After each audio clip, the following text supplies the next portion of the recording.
Good evening. We'll get started with our Henry County Board of Commissioners meeting today, 6:30, Tuesday, August 16th, 2022.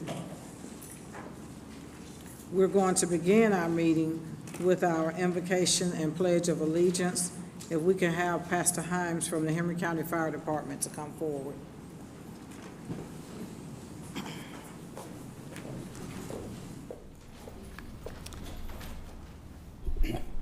Our Father, we thank you, Lord, for this privileged opportunity once again to assemble. Lord, we thank you for our community and our leaders and all of the diligent efforts, Lord, that go on that many of the citizenry is, Lord, not even aware of or able to see. May you help us be focused and people-centered and, Lord, look to help those we serve. Bless in this meeting tonight, give wisdom. Pray for your calming hand upon the time together as things are discussed. And we'll thank you in Jesus' name. Amen. I pledge allegiance to the flag of the United States of America and to the republic for which it stands, one nation, under God, indivisible, with liberty and justice for all.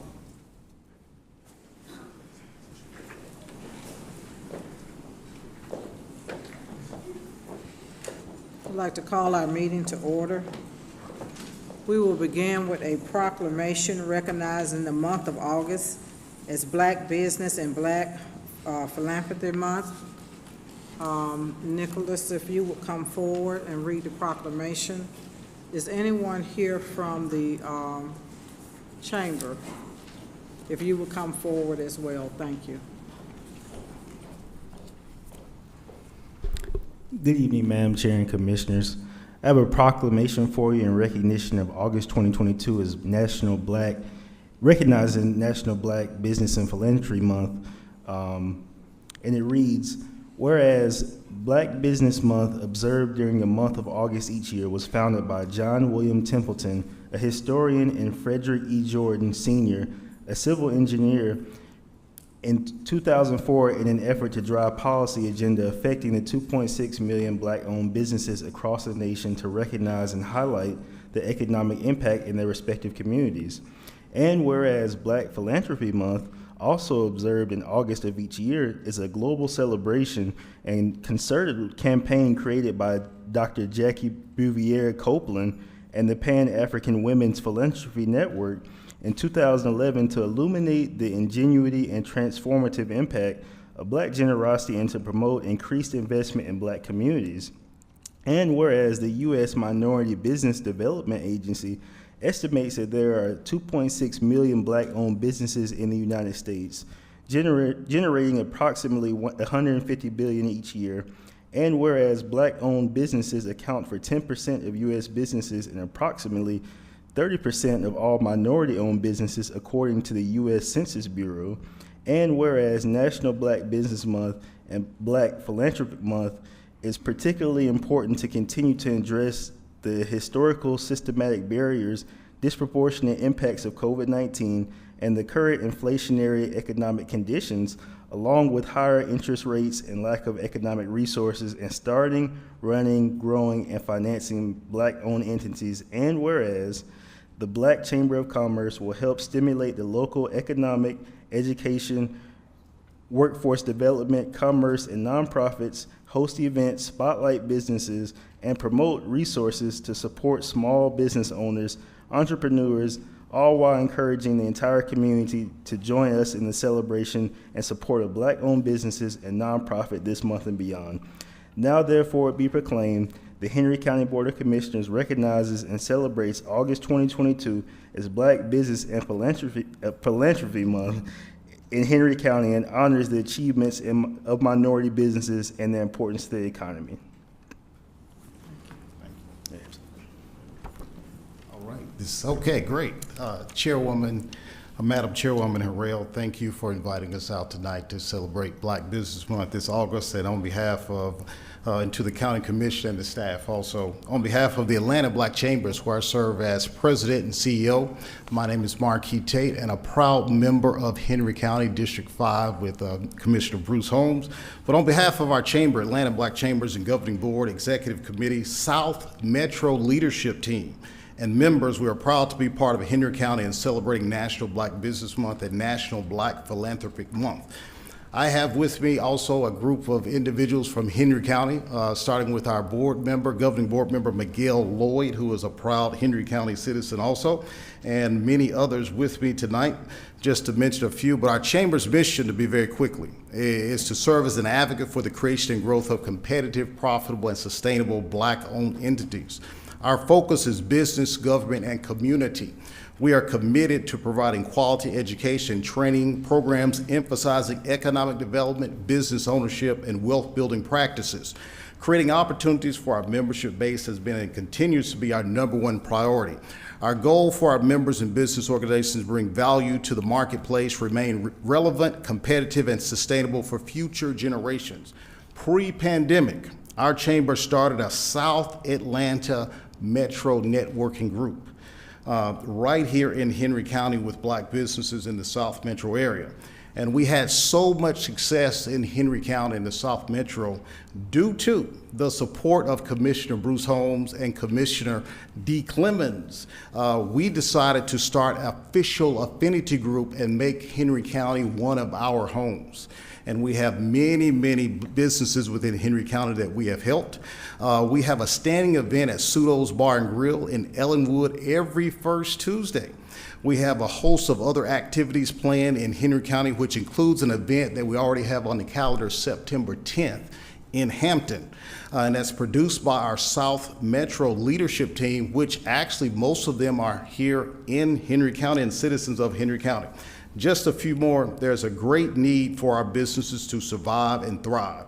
The success of Black businesses make a stronger Henry County economy, which creates an outstanding future for Henry County. We have a family of organizations, just to mention a few of our organizations, and I will sit down. The Atlanta Black Chambers Foundation, which is a 501c3 nonprofit. Our 501c4, Advancing Black Businesses, which focuses on public policy initiatives for our business. And just to the end, we are a proud member of the Georgia Coalition of Black Chambers, as well as the Southern Regional Economic Roundtable, which consists of Black chambers and other organizations and elected officials in 7 southern states. We are a proud member of the U.S. Black Chambers also. And as of August 1st, 2022 marked the beginning, as we just talked about, annual National Black Business Month and the National Black Philanthropic Month. This observance highlights the importance of the roles of Black businesses in the community. And to end, just a few suggestions. How do you observe Black Business Month for the rest of this month and really the rest of this year? Support and encourage Black businesses in Henry County and the South Metro area. Search many published directories, business groups, and online directories and promote them on your social media. Engage in giving and investing in Black nonprofits in Henry County.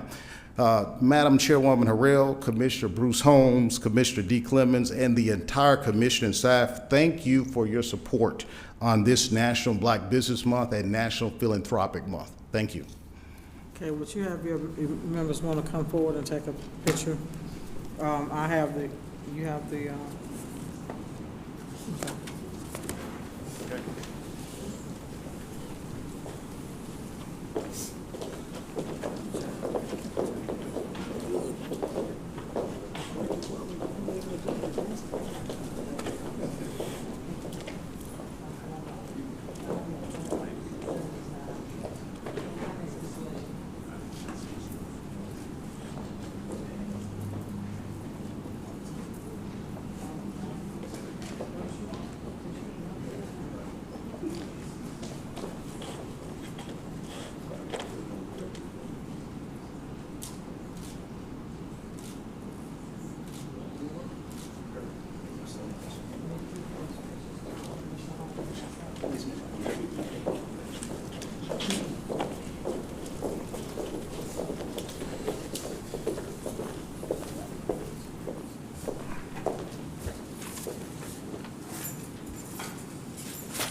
Okay, our next item on the agenda is the reappointment to the Department of Family and Children Services, DFACS, Jessica Stormer, 5-year term expiring August 16th of 2027. Can I get a motion to approve? Second, can I get a second? Second. Is there any discussion? Hearing none, all in favor? Any opposed? Motion carries.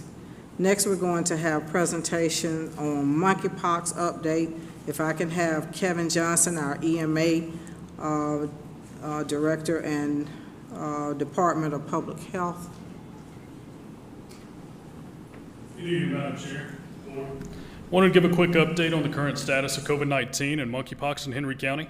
Henry County has seen a downward trend in COVID-19 cases since our most recent uptick. Our current positivity rate is 25.3%. This is a 2% drop in the last 7 days in our positivity rate. Our hospitalizations are averaging between 20 and 25 patients admitted at this time. We're continuing testing operations at Red Hawk Park, averaging 40 tests per day. That's 230 tests done this month. They continue to test Monday, Wednesday, and Friday from 9 a.m. to 3 p.m.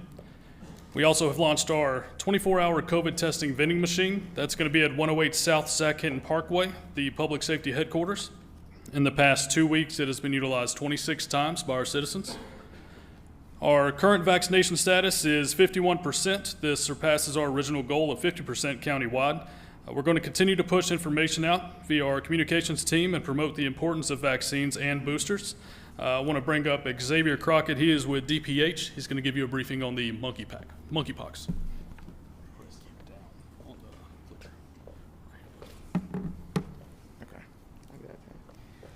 Good evening, guys. So, as Kevin said, my name is Xavier Crockett. I've seen you guys before. I hope everyone's doing good. I am the Emergency Preparedness Director for District 4 Public Health, which houses 12 counties, with Henry being one of those counties. Currently, right now, as Kevin said, our COVID numbers are subsiding, so that is very good news. But right now, we are seeing a surge in monkeypox cases that is across our district and across the state. We are doing a couple things right now. We're investigating all suspect and confirmed monkeypox cases. We're also doing testing and weekly vaccine clinics here in Henry County at the health department. We're also ramping up communications over the next 3 to 4 weeks with digital ads, social media, press releases, and we're working with the county PIO and Kevin on that as well. What I want to do is I'm going to turn it over to one of my lead epidemiologists. He is my scientist, the guy who does all the data and the crunching, and he's going to give you guys some more information on exactly what we're seeing and what we're dealing with monkeypox. Donovan? Good evening, all. My name is Donovan Stevens, lead epidemiologist with District 4. COVID-19 in Henry County. Right now, transmission is still increasing, though we've seen slight decreases over the past couple of weeks, as Kevin just mentioned. What we do know is that transmission is not moving proportionally with positivity, which is what we normally predict. The positivity is currently the more accurate measurement and tool. Since the mass number of rapid tests went out in April that we all know about, there has been a severe underreporting of COVID cases. So currently cases are still high and according to the CDC community level, the cases are in high transmission. So I just say that to say that we are currently in surge. Surges have occurred every 14 days after the 4th of July and the Halloween holidays. We have seen this trend the last 2 years and we expect to see it again. An important point is that the annual surges have gotten smaller as vaccinations have increased over the past year. As of Monday, there have been 11,177 cases of monkeypox in the United States. Just a month ago, there were only 886 cases, indicating the virus is rapidly spreading. There are currently 856 cases in Georgia, and 36 of those are in District 4. Cases have been concentrated in the men who have sex with men community, but that is not the only community that is affected, as we are starting to see cases spread to female population. Monkeypox is a zoonotic virus similar to smallpox and normally occurring in several Central and West African countries. Monkeypox vaccines have decreased in that region over the years, and as a result, the virus has begun to appear in more unvaccinated adults from that region. These adults are more likely to engage in travel, sex, and intimate contact. The virus can be prevented with vaccines. District 4, as Xavier just stated, has posted our vaccination information on our website. We are currently prioritizing those at the highest risk, which is currently identified as the men who have sex with men community and highly sexually active individuals. This virus is not a sexually transmitted disease, but it is spread through direct and prolonged intimate contact. Early symptoms resemble that of COVID, and they soon progress into rashes or lesions. Testing.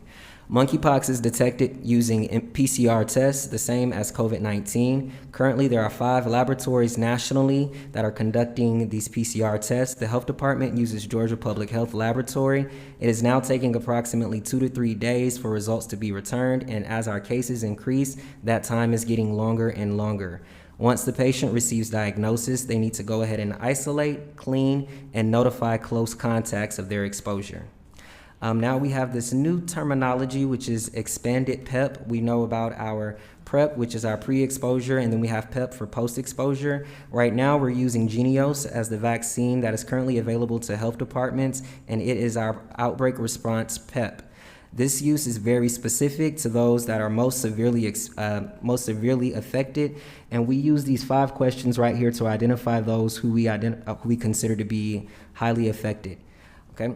As I stated before, this is localized to the MSM community, but should this virus continue to spread outside that community, these questions will change. Just some additional facts. Anyone who has been in close contact with someone who has monkeypox can get the illness. Touching items that were previously touched by infectious rash or fluids is another way to get the virus, but it is not that common. Most healthcare workers currently are not considered at risk, especially if they're using the required PPE. And lastly, it is important to remember that monkeypox is not transmitted like COVID and typically takes skin-to-skin contact or other close contact to transmit. All right, thank you all for your time. So just to sum everything up, we have a chance right now to get a handle on this.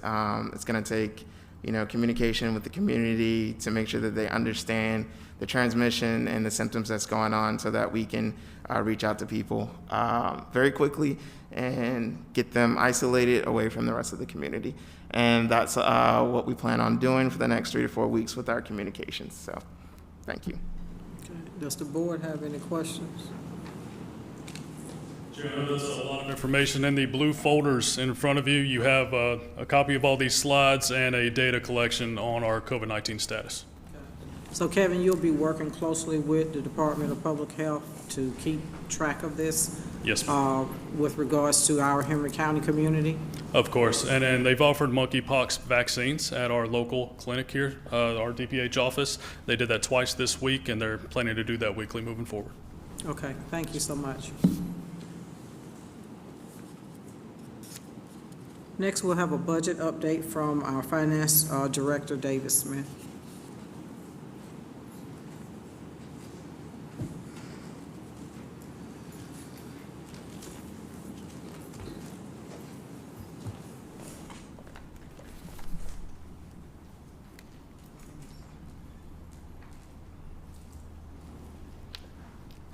Good evening, Madam Chair, Madam Vice Chair, Commissioners, and Henry County community. I'm going to very quickly go through our June 30th, 2022 update on where we're forecasting to end up. These will be unaudited numbers and are subject to change. Following me will be a presentation for our audited numbers of June 2021 from Miller Edwards, our audit partner from Malden Jenkins. A few quick notes, Commissioners. We actually expect our revenues to be approximately $204 million for 2022, and expenditures are going to be approximately $218 million. That means revenue collections are up 7%, primarily driven by our property taxes being up 5% and sales taxes by 10%. I want to direct your attention to this slide, which shows the numbers where public safety is up 10% against our budget and 13% year over year. What's noteworthy to point out here is that we've added 217 positions to public safety over the last 5 years, and our expenses are beginning to reflect that. These expenditures also include approximately $31.2 million that we made in 2022 as an investment not only in our people, but in capital as well.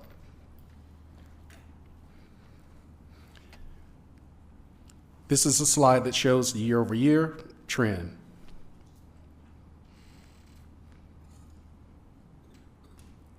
Don't want to get the SPLOST just yet.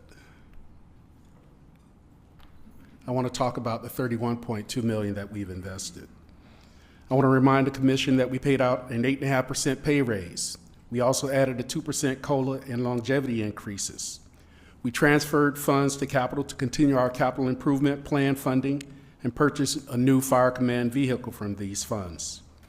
This year, we utilized approximately $16.7 million of expected favorability to make these investments to make us a more competitive county, not only in salaries and benefits, but also to reduce the cost of deferred maintenance.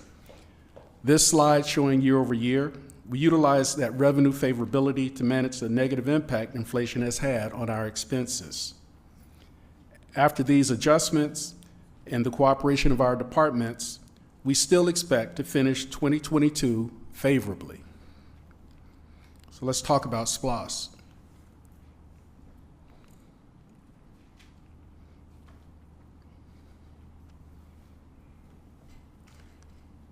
So our SPLOST continues to outperform, with collections of averaging about $3.6 million per month, which is actually about $200,000 better than what we've budgeted. And as we began to make our expenditures, they're still trending favorably. I'm prepared to answer any questions you may have before introducing Mr. Miller-Edwards. Any questions from the board?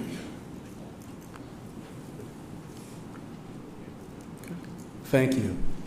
Now coming before you will be Miller-Edwards from Alden Jenkins to address our fiscal year 21 numbers.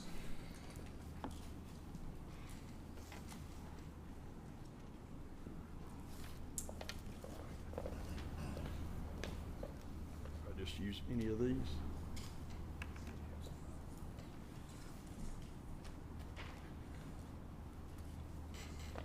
I'm not sure how to get it pulled up on the screen, unless I'm supposed to do something.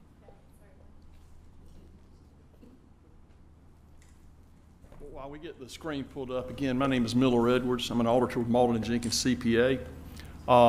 What I'm here today is to just give you an overview, an overview of the audit process and an overview of what we had from last year's audit. I think after all said and done, one thing I want to make very clear on the front end, and I'll probably say it again on the back end, y'all are in very good shape right now. You're in a good place when you look at the dynamics of what we've just come through. 20 and 21 were very tough years across this entire globe, this country, this area, and you all weathered this storm very nicely, I do believe. When looking at the audit, I'm here today to just answer any kind of question you got and to share with you some of the highlights that I see. We've got a little bit in here about our firm. I'm not going to bore you with that. I know you've got a lot on your agenda. We do audit a lot of large counties in this state, as well as some of those outside of the state. So y'all are right in the breadbasket of the kind of clients that we serve across the Southeast. We were able to give you a clean audit opinion on your audit. That's the number one thing. If I'm in your shoes, I want to know is, do the financial statements present fairly? Yes, they do. We also had to do what's called a single audit. You all took in this past year about $20 million worth of federal programs. You had what we call major programs that we had to audit. You have to get a certain threshold. We audited 4 programs that added to $12.9 million, and we're able to give an overall opinion on the compliance relative to you all meeting all the federal guidelines and all those kind of things. So that's a good place to be. You also have an award-winning document here. It's now called an Annual Comprehensive Financial Report, and you've been getting an award for that for the last 18 years, and that's commendable too. Not a lot of governments across this country go to the extra length of effort that you all do. When I say that, your audit could be a lot skinnier than it actually is. You look at this document here, it's pretty fat. It's got a lot of information in it. And part of that is because you all have gone the extra mile to put in all kinds of statistical information. If you want to know how this place compares to, say, 2015, it's in here. It tells you all that. So when you go out to the bond market, things like that, this gives everybody a good feeling that you've gone above and beyond the call of duty. So again, I want to emphasize that to you as well. Looking at the big picture, and I already see an error up there in the first column, first number. It says 1.104 million. That should say billion. Okay. When you look at the assets here, your primary government is about 1.1 billion. You've got component units, primarily the Water Authority. It's in that second column. That's about 499 million when you look at Department of Public Health, Water Authority, all those kind of places. When you look at everything that's under the giant umbrella of Henry County, it's about 1.6 billion in assets you all have here. It's not all cash. I don't want people to think it's loaded up with cash. There's a lot of infrastructure there, and it's about $1 billion worth of infrastructure, capital assets, facilities, fleet, all those kind of things. You also have liabilities going across those three columns that add up to about 482 million. The Water Authority has about 190 million of revenue bonds, and you all have your own liabilities as well of 292. Two things that are included in that 292 is your pension plan, that you have a net pension liability of about $83 million. You've also got health care accrued for retirees. That's about $72 million.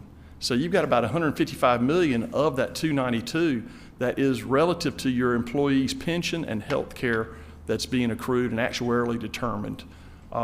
You've got net position, what we might call equity, of about $812 million here at the primary government, another $309 at the component units, for a total of $1.1 billion worth of equity. Again, you feel where I'm coming from when I say y'all are in a good place and when you look at everything.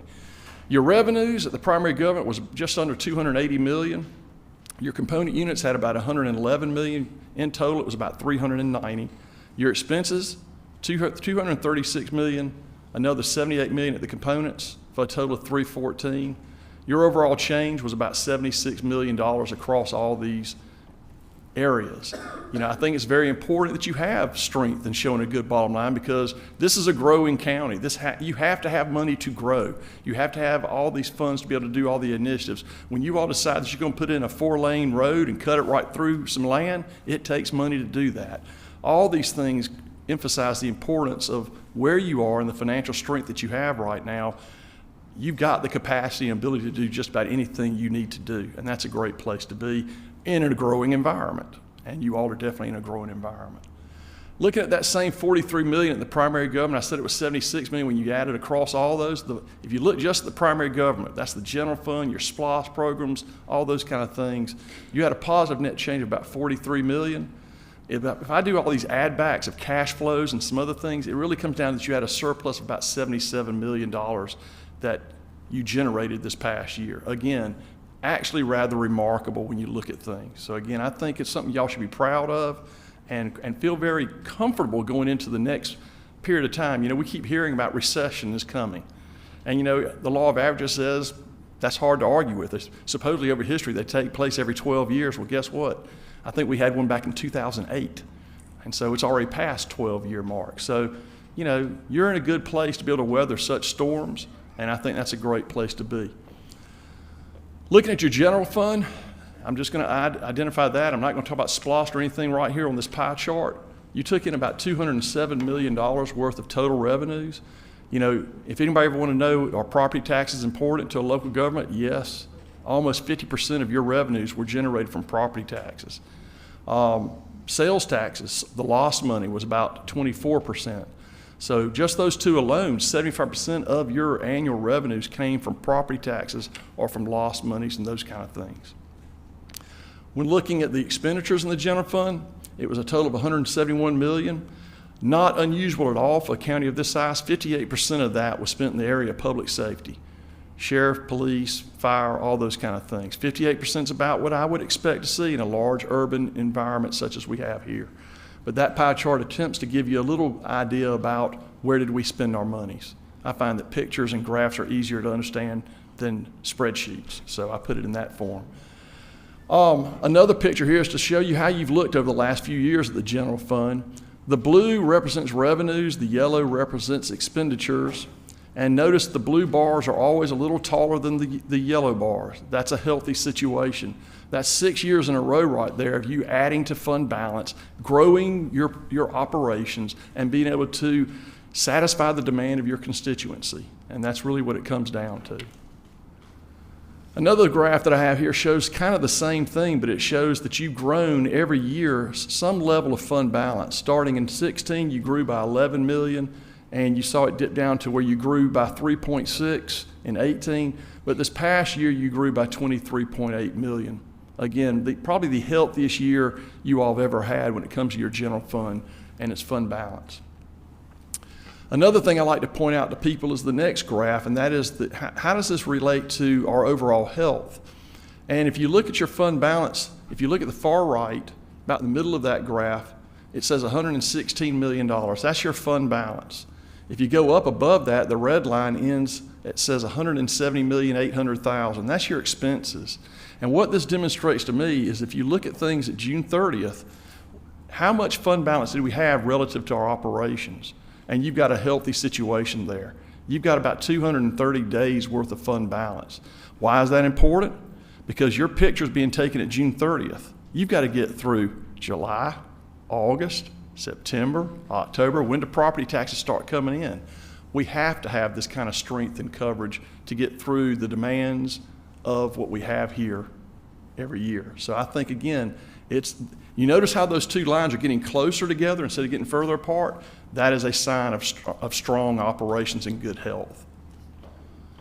You heard me mention about 231 days. If you look at that graph we were just looking at, your fund balance represents 68% of your annual operations. That's really strong, y'all. I can't tell you how strong that is, and that's a good place to be. It helps you avoid all that seasonality that comes with property taxes. Other things that we have to do when we do the audit is we have to look at your compliance with laws and regulations. We have to look at your internal controls. We look for good segregation of duties, all those kind of things, and we have to report upon it. We do have some reports on that this year, and we did have a couple of findings that I wanted to bring to your attention, things that we need to work on around here, and I'll go to that right here. The first finding we had to do with your grants program, and we had some situations where we weren't making timely requests for reimbursements on a few of our grants. Additionally, the schedule of expenditures of federal awards, which we call a SEFA, S-E-F-A, that had some errors in it that caused us to have to expand our audit, and it actually caused our audit to be issued later than the usual deadline. We were not able to issue until February this year when that came up late in the game. We also had to make some significant adjustments to the revenues where we had been over accruing a few things, and it was about $7.5 million we had to make adjustments for. The next one had to do with property taxes. And again, we had to make an adjustment of about $2.2 million to reduce your property tax revenue. It had to do primarily with a misunderstanding that the Board of Commissioners office had with the tax commissioner about some collections that had been collected in July and August. But once that was fixed, everything was good to go. You heard me talk about segregation of duties. This is not unusual at all. Every county I go to, for the most part, we have segregation of duties issues, substantially with the elected officials, with the constitutional offices. Those are usually kind of run very tight, not, a lot of staff. You might have 8 staff when you might need to have 10. You've got people who are not necessarily accountants that are doing things that are accounting nature. And it gets to where we have some concerns every once in a while about, do we have the right people in the right places? This is something that I've mentioned to you all in the past, and I'll continue to emphasize that it'd be good if you all at the Board of Commissioners level could reach out and work with the constitutional offices and help them. They've got to want your help, but help them do better with such segregation duties. The whole idea is to make sure that we are safeguarding the assets that we have here at the county in all areas and not just in a few. Another thing that we noticed was in your capital asset, your CIP program, is that you had some things that were construction in progress that should have been deleted from the list. The activity had kind of come to a stop, and it was time to go ahead and either take those assets off the list or let's go ahead and start depreciating them. And I think we've had a good understanding now with management about what they need to do in that respect. You heard me talking about those constitutional offices again. This to me emphasizes how important it is to have good segregation of duties and safeguarding of the assets. In this case, you've got several that have a surplus of cash, and you may say, well, that's a good thing. At least we got more cash than we know who we owe it to, but it's really not.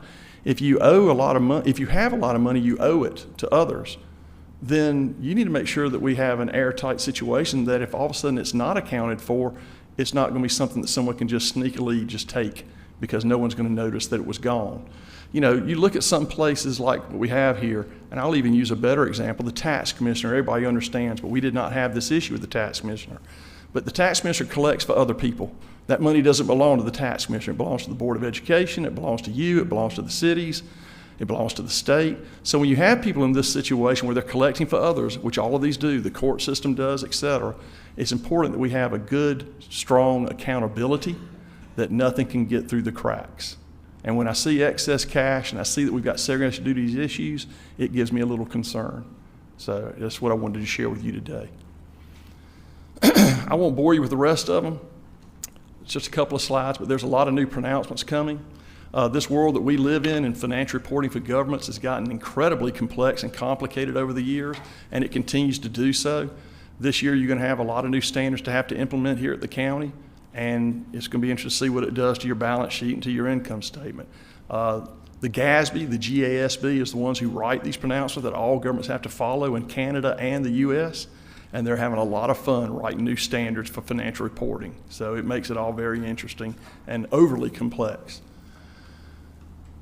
And with that being said, I think this is my last slide. I want to just make sure that you have any questions to feel free to toss anything my way that you may have on your mind today.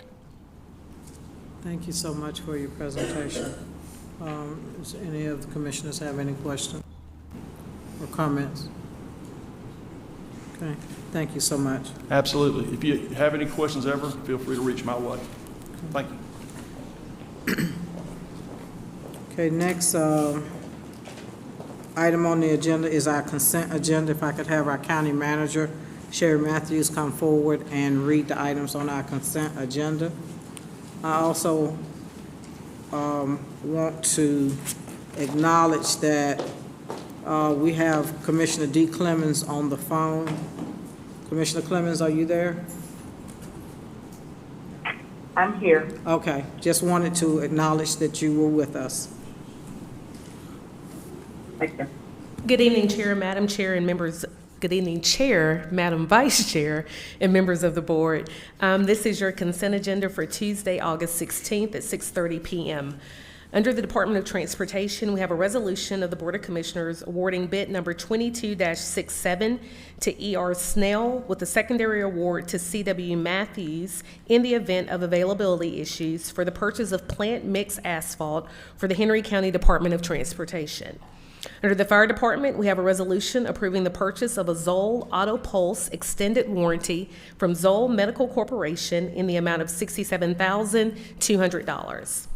Under Leisure Services, we have a resolution to award bid number 22-64 to Georgia Umpires Association for adult softball umpires at Heritage Park in the amount of $51,000 with no fixed quantities for 1 year with 2 mutually agreed upon annual renewals using funds from the department's budget. Under the Police Department, we have a resolution of the Board of Commissioners awarding bid number 22-66 to Mobile Communications America, Inc., unit price $50 each for the annual contract for the recertification and repair of LiDAR and radar speed detection devices. Under Technology Services, we have a resolution approving payment for the Microsoft Volume License Agreement in the amount of $561,551.95. And then under Planning and Zoning, we have an annexation, AX 22-04. No public hearing is required. For the City of McDonough, the City of McDonough has received a request for annexation of property located at 419 Parker Road, parcel ID number 122-02041000, consisting of 4.96 plus or minus acres, and the property is located in District 3. Madam Chair, this ends the consent agenda. Thank you. Can I like to call for a motion to approve?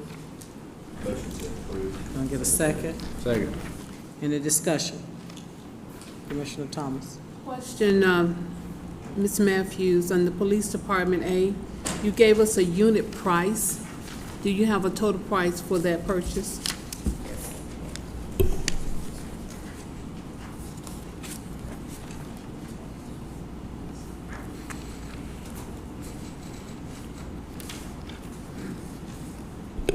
So we don't have a total price, but it is going to be based on the number of units that we have.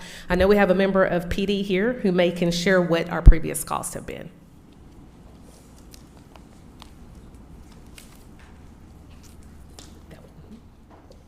Good evening, Madam Chair, Board. Currently, we have 110 radars and lasers, and at $50 each, it'd be $5,500. We've budgeted $8,000 for it. The extra will be for any repairs on current systems that we have. Thank you. Is that it? Any other discussion or questions? Hearing none, all in favor?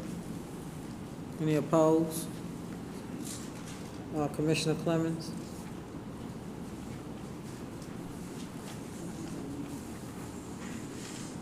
Commissioner Clemens? Yes, I'm here. We just voted on the consent agenda. Yes, Okay, yes. okay. Unanimous. Thank you. Next on our regular agenda, we'll have transit. If we could have Mr. Salters come forward, our transit director.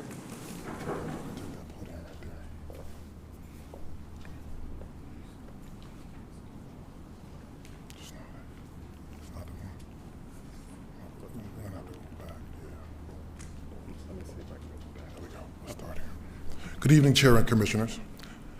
I would first like to provide you with a quick overview of Henry County Transit. The first slide you are viewing is the new Henry County Transit logo that was chosen by the public.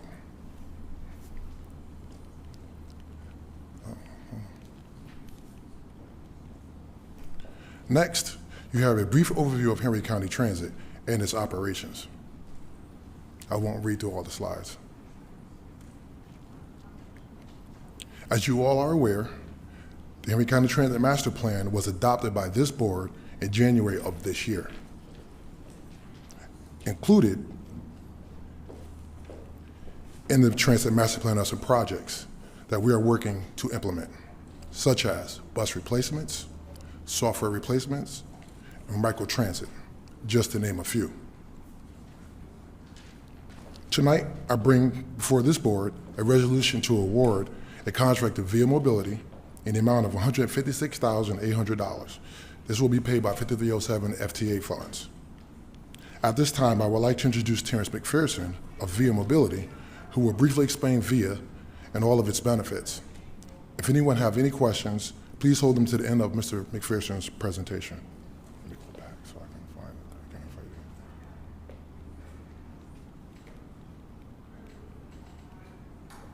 There you go. Press down and keep moving forward. Good evening.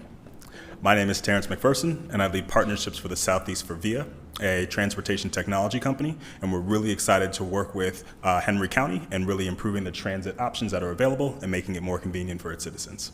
I've been told to keep this to about 5 minutes, so I'll try to move a little bit quickly, but I'm here to answer any questions if you have them. So VIA as a company is a transportation technology company. We work with over 600 public and private institutions, including counties, cities, transportation agencies all around the globe. As you can see, those are a couple of logos for some of the municipalities, transit agencies, operators, and universities that we work with. And the software that we provide is something a little bit different than I think a lot of county residents are used to, but hopefully you've heard of the term microtransit. Another way that it's often referred to is on-demand transit, and I'll explain a little bit more about what that does. Microtransit as a concept allows you to hail a ride. Traditionally, it's maybe a 14-foot cutaway that might be operated by the existing transit agency in order to get a ride immediately or within 15, 20 minutes or so. This is usually in contrast to a lot of existing dial-a-ride services where you have to call in 24 hours in advance, and then they have a large window in order to pick you up. The way that this works conceptually for an average person booking a ride is that they will hail a ride either through a smartphone app or by calling into a contact center. So we do have options available for people who don't have internet or don't have smartphones. And then they tell the operator or the software their pickup address and their drop-off address.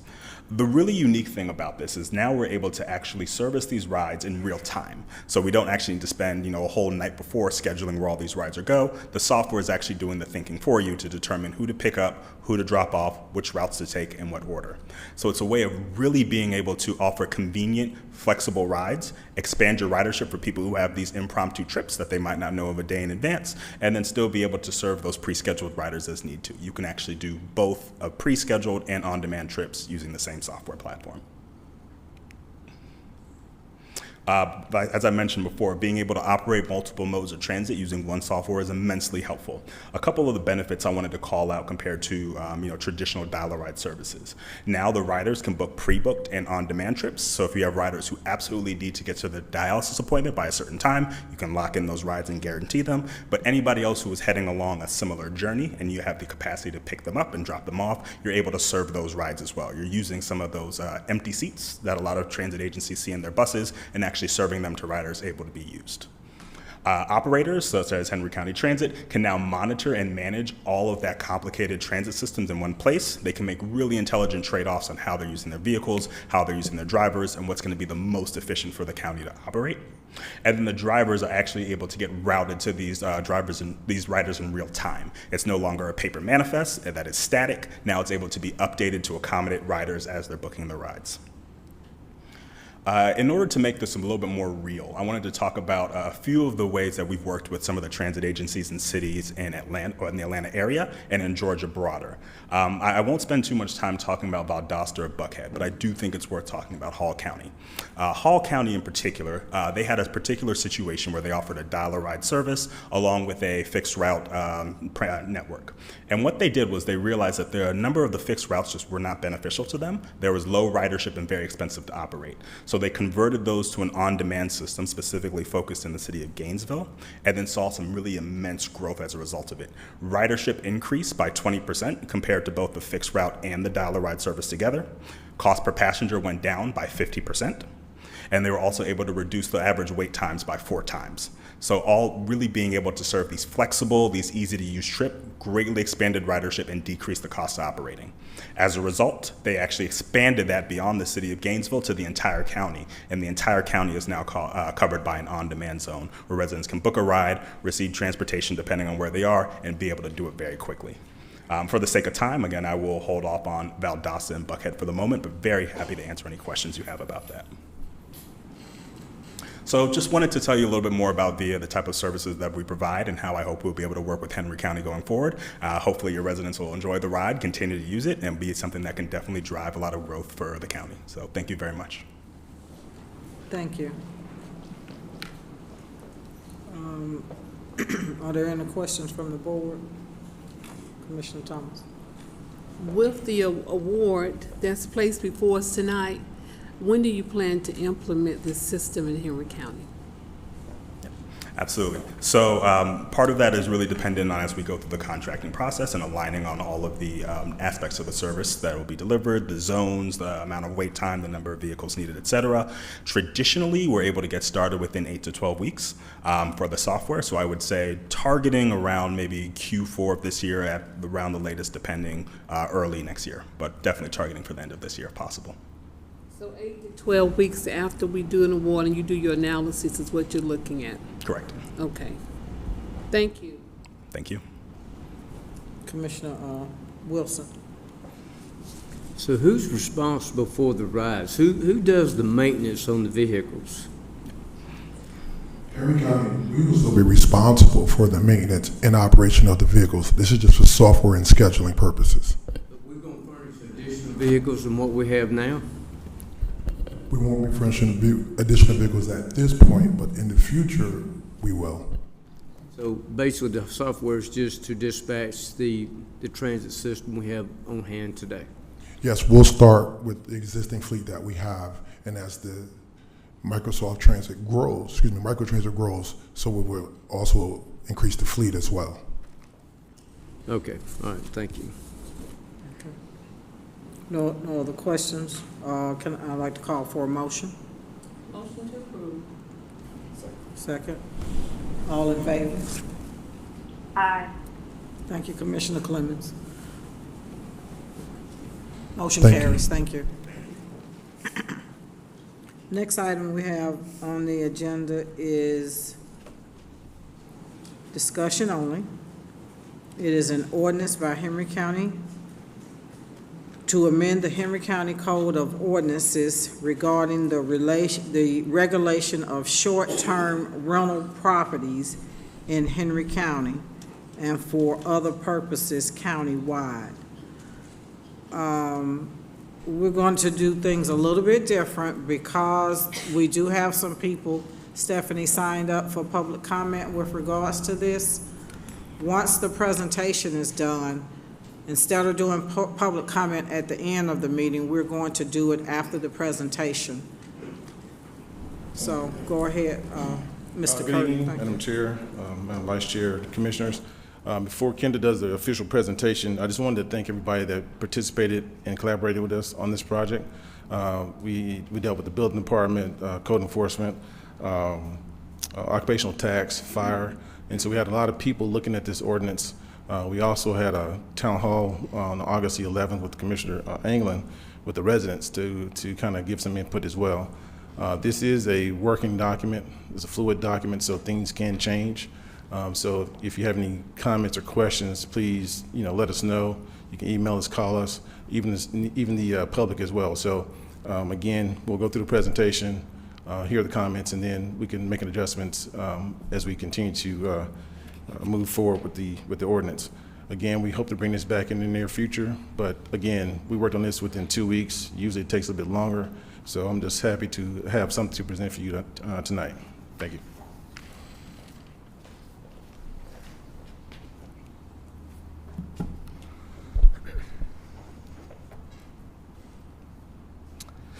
Good evening, Madam Chair, Madam Vice Chair, and Commissioners. The item before you is to bring forth an amendment regarding short-term rentals, specifically properties within Henry County. At this time, the Henry County Code of Ordinances does not address and regulate short-term rentals. Right now it is a sort of free-for-all, and we're hoping to address that with this ordinance. The proposed amendment would go under Chapter 3-3, Licenses and Taxation of the Henry County Code of Ordinances. Just hitting the high points here, some of the other jurisdictions that have adopted short-term rental ordinances include the City of Atlanta, City of East Point, and the City of Stockbridge. This ordinance will establish definitions for short-term rentals, application requirements, standards and restrictions, license terms and fees, as well as the establishment of penalties and violations. For those application requirements, we're looking to take these applications for short-term rentals through the business license process. The applicant will be required to verify that their primary residence is within Henry County. They will be able to register up to 2 additional properties for a short-term rental. This is to ensure that owners of short-term rental properties are Henry County residences. They're not these, shell corporations. With the application material requirements, we're also going to need to see the number of bedrooms and the square footage of each. This will be cross-referenced with the certificate of occupancy issued by the building department. Also, we will require an informational brochure, which will include information such as the owner's contact information, pertinent neighborhood information, such as anything from the HOA, as well as emergency and non-emergency telephone numbers. Some of those standards included in our ordinance. Rentals shall be no more than 30 days.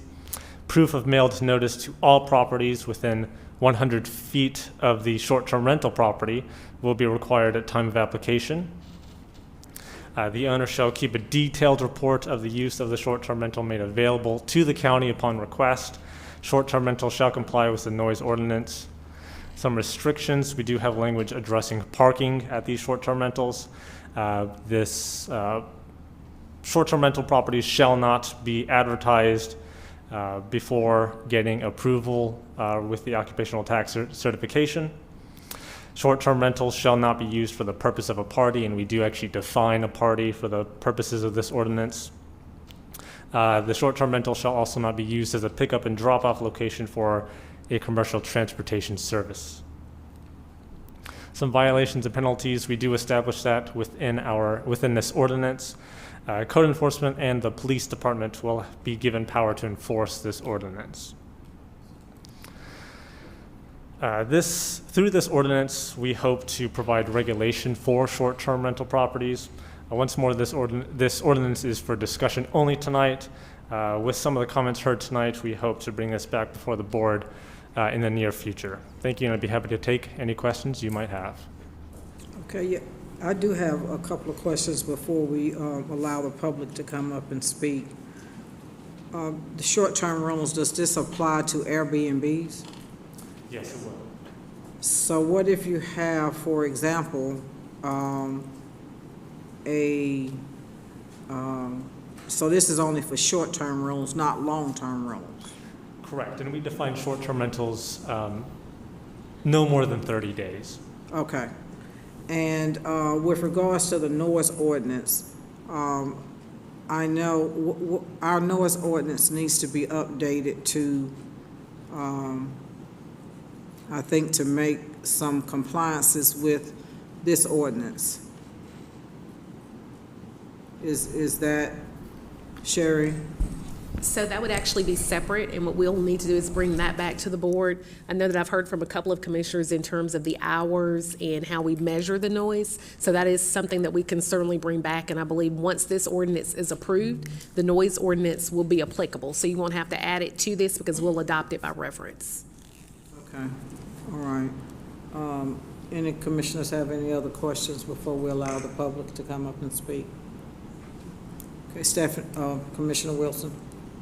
So I didn't see it in your presentation. Is there a number of vehicles that can be allowed? You had to go back to it if you had that. I probably missed it. Yes, in our ordinance, we do address that. That is section 3, proposed section 3-3206. It should be 3-3-206, item 2. Maximum 1 car per bedroom, or number of cars that can be accommodated within any garage, carport, or driveway, and we have some additional language there as well. So if a person wanted to have a party at their short-term rental, they would have to apply for a permit from us to do that? Our ordinance as proposed does prohibit parties, so that would not be permitted. As part of the application, as part of the requirements and standards, we are going to require these owners of short-term rentals to include a report of some of the occupants intended to utilizing these properties, and again, that will be made available upon request from the county. Thank you. Stephanie, who is on first? There are 6 individuals signed up: John Blue, Carl Chapman, Gary Fageld, Kaya Clark, Kazal Chan, Jeff Warman. Okay, if you all could come up, state your name, and you have 3 minutes to speak. My name is John Blue, 421 Warren Way in McDonough in the Fairhaven neighborhood. Good evening, Madam Chair and Board of Commissioners. Thank you for giving Henry County residents this time to express our sincerest concern in our neighborhood and for those other neighborhoods that are experiencing in short-term rental problems. In Henry County, we have many rules, laws, and ordinances on just about everything, telling residents on what they can and can't do. We have a fence ordinance that tells us how high a fence can be. We have a tree ordinance that tells us how big the tree has to be in order to require a permit to cut it down. We have a dog ordinance that tells us we can only have 4 dogs in our home. We have noise and zoning ordinances, and yes, we even have a chicken ordinance that tells us we can only have 4 chickens in our backyard if we have less than 3 acres. But I say this very respectfully.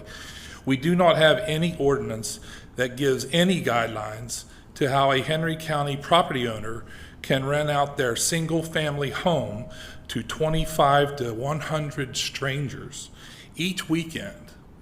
They let them invade our family neighborhood with drugs, lewdness, free-for-all type parties, late-night noise, and disruption of the safety and the security of the neighborhood where we spend our everyday lives with our children. We strongly petition the Commission to adopt a restrictive ordinance to regulate short-term rentals and stop the havoc they are imposing on our neighborhoods in Henry County. We vote for officials to protect our county and its residents. However, at the moment, we are letting the short-term rental companies, such as Airbnb, VRBO, set their own regulations without any oversight. And even Airbnb has recognized that this is a problem. They have recently instituted and posted on their website, no parties allowed. But these rules do not get enforced because they have no one to enforce them. So this evening, we are here respectfully asking each of you, our elected officials, to be proactive and give much consideration to adopting a county-wide ordinance to stop short-term rentals' bad behavior, protect our neighborhoods and our children. On August 11th, a 19-year-old boy was shot at his own birthday party. 11 Alive, excuse me, 11 Alive posted a great big thing on the website, and we don't want to be part of that. Henry County shouldn't be reporting that people lose their lives because of short-term rentals being completely unregulated in Henry County. And the county continues to allow these rental companies, Airbnb, VRBO, and out-of-state homeowners to make their own rules. If they continue this, we're inevitably going to have the same situation that happened on August 11th. In conclusion, I just want to leave you with this final thought. My neighbor can only have 4 chickens in their backyard, and that is governed by Henry County ordinances. My other neighbor, who doesn't even live in the house, well, let's just say you already know what those 100 weekend renters are doing, and Henry County has no regulations to it. It's time to put a restrictive ordinance on these short-term rentals. Thank you. Thank you, sir. Next. Carl Chapman.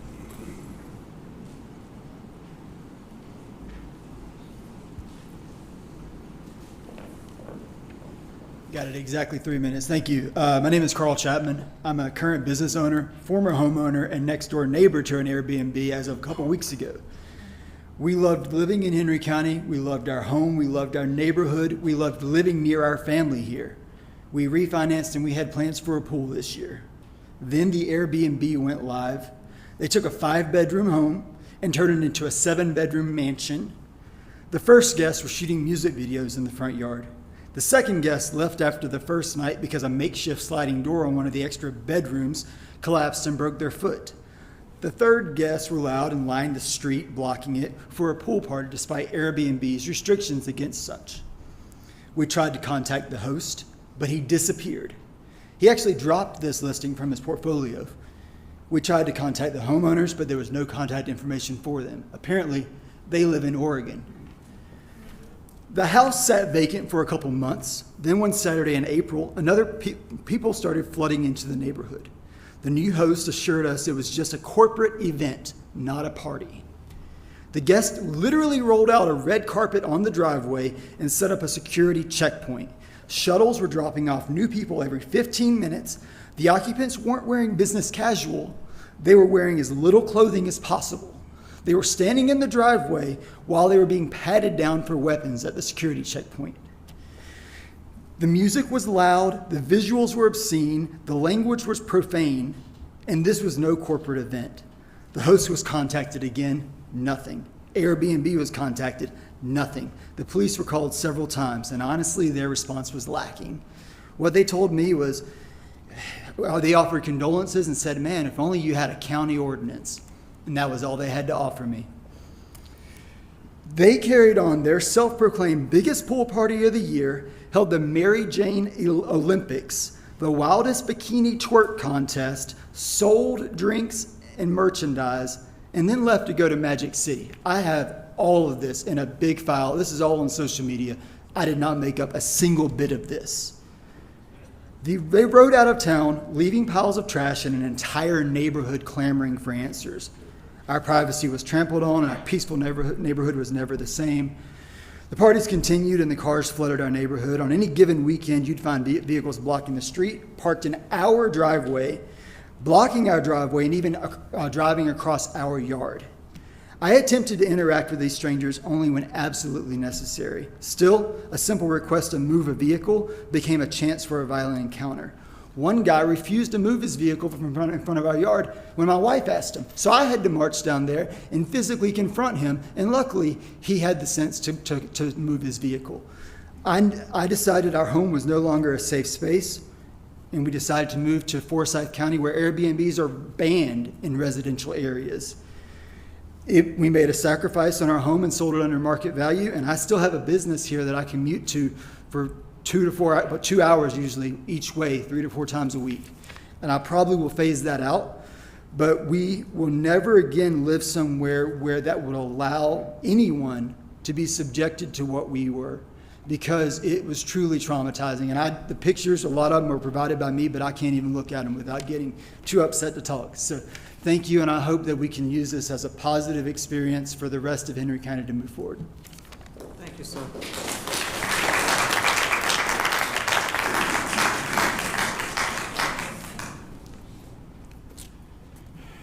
Good evening. I'm Gary Fjeld. I live at 308 Noah Place. My house is across the street and one lot east of this Airbnb. And I have witnessed all of this activity that Carl said, because we can stand on our deck and we have a full view of that property. A big concern is traffic and safety in our subdivision. On Saturday, July 9th, a large party was held at that Airbnb. At one time during that day, in excess of 40 vehicles were parked on Enfield Lane and Noah Place. And those vehicles were blocking 2 fire hydrants on the streets. Henry County police were called on several occasions during this party, and they were informed of the block hydrants, but no citations were issued. All attendees at this party, like I said, end up parking in the street. There's room on the driveway for maybe 8 to 10 vehicles. Everything else is on the street. And this street parking creates a very serious hazard, because all of the people going to this party, to this house, have to walk on the street. And as well as residents, if they're out and about. Fairhaven subdivision has a total of 64 occupied residents at this time, and of those 64, residents from 51 of those residents have primary access to their homes along Enfield Lane, having to travel in front of this Airbnb with 40-plus cars parked in the streets. This is a situation that is extremely dangerous for all pedestrians. On June 11th, Atlanta Motor Speedway conducted what they called the Atlanta Truck Invasion 2022. On Friday night, June 10th, a large number of these large pickup trucks for attendees at that event arrived at the Airbnb. And at approximately 10 p.m. that night, Enfield Lane was blocked by these trucks because they were trying to decide, where are we going to park? What are we going to do with our vehicles? Again, this was another safety issue for the subdivision residents. Please consider this ordinance to ensure that we're able to continue living in a very safe and peaceful neighborhood. Thank you for your consideration. Thank you, sir.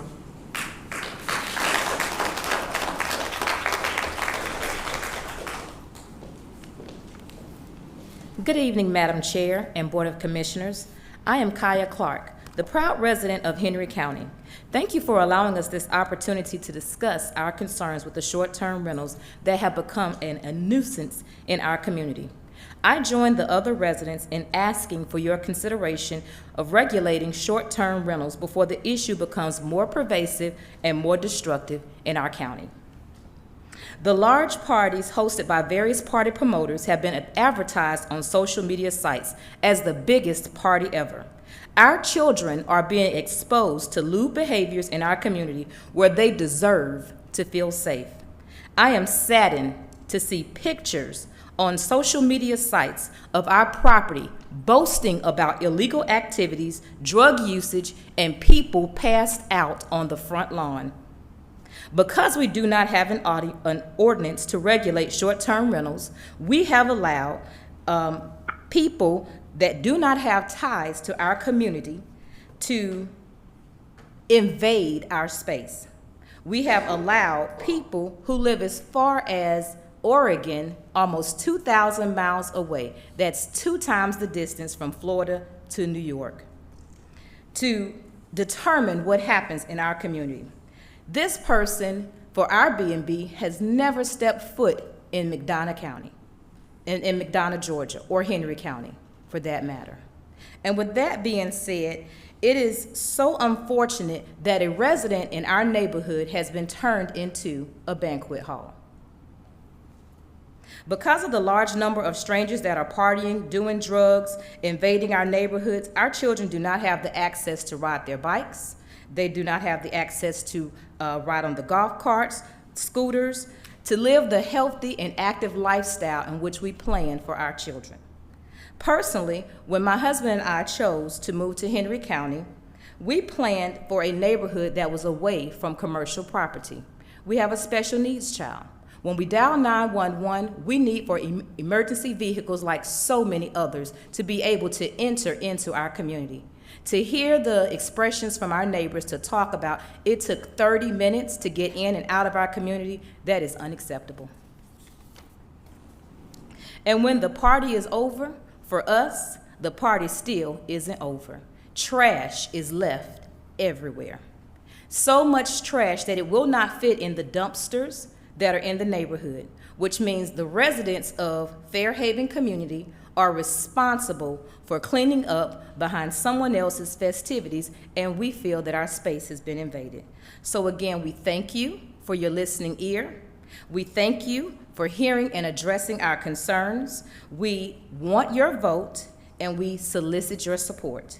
Again, have a great evening, and thank you for your time. Thank you.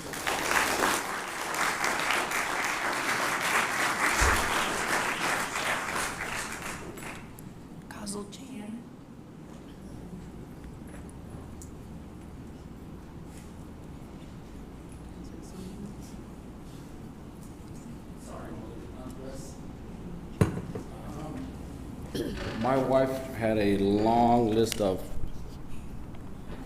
items To tell us about that I'm supposed to talk about how you guys can make money off these short-term rentals, but I'm going to talk about what I found out today. Talked to my colleagues. I teach at Locust Grove Middle School, and we have a lot of teachers who's left. Teachers who grew up in the community since they were little, graduated from OLA, and she's talking. I'm asking, hey, come support us. Come out here. Like, support what? We're trying to put an ordinance in for short-term rentals. It's like, oh, I got like 3 or 4 of those in my neighborhood. I'm moving. They're moving out. We have the past year or 2 years, all the good teachers are moving out. We got transient students coming in. Softball coach. I'm coaching softball. Never played softball in my life. Why? Because nobody's coaching. All the good coach, all the good teachers, who's had ties in the community, gone. We're losing good teachers to, I think, south and east of Henry County. They're going away from this county. And we're just losing out. Good people, good taxpayers, they're just leaving. And then we have this humongous community called Bun Farm, right across from Locust Grove Middle. And it's not official, but some teachers talk to the kids.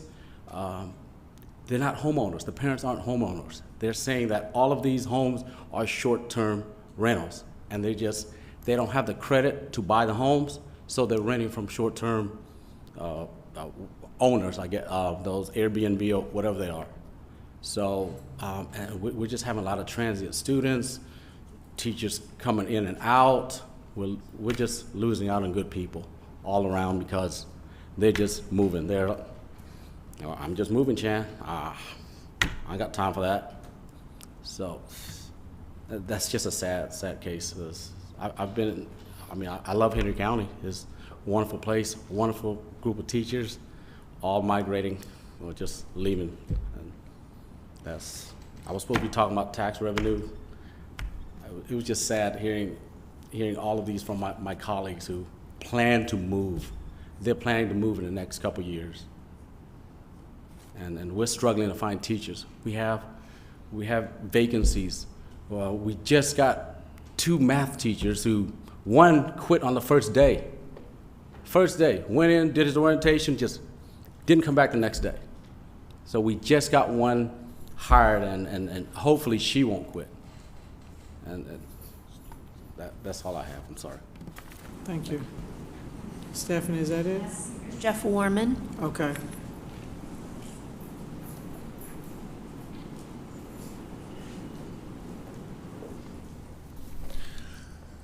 Madam Chairman and Board, thank you very much for this opportunity. You've heard from my friends and neighbors the impassioned issues that we have. I'm on the more practical side. You know, I've used Airbnbs and Verbos and so forth in the past to house my family in cities when we couldn't get hotel rooms, things along those lines. In a residential area, we moved there because we wanted quiet, we wanted peace. And I think what the planning department has done is come up with excellent, I'll call them guardrails or guidelines, in which you can have an Airbnb. You can do with your property short-term rentals, but you've got to adhere to the ordinances, existing ones in code, which they do not do now. The number of people in a place, it blows away the fire marshal. There are safety issues. I think these guidelines really outline the best way in which you can have a short-term rental, but yet maintain that residential flow, that residential vibe that you have in our neighborhoods that we cherish so much in Henry County. Not just in my neighborhood, but all of my neighbors throughout the county. They're all experiencing these issues. And even though there's a short list in the planning department doing some research, there's over 43 cities and counties that have already put these type of ordinances in place. Stockbridge, Covington, our neighbors, all of our neighboring areas. And then as far as counties, Baldwin, Greene, South Fulton, they've all have these ordinances. And I know there's a proposed guideline coming out, proposed House bill coming out from the Georgia House, I believe it's Bill 523. These guidelines fit within what has been proposed. So given that, raise your hands if you're here for the ordinance. These are the people that are asking for your help. I mean, we have safety issues that will have to be addressed, which the guidelines do. Nuisance issues, goes back to noise and nuisance, that's already in our guidelines.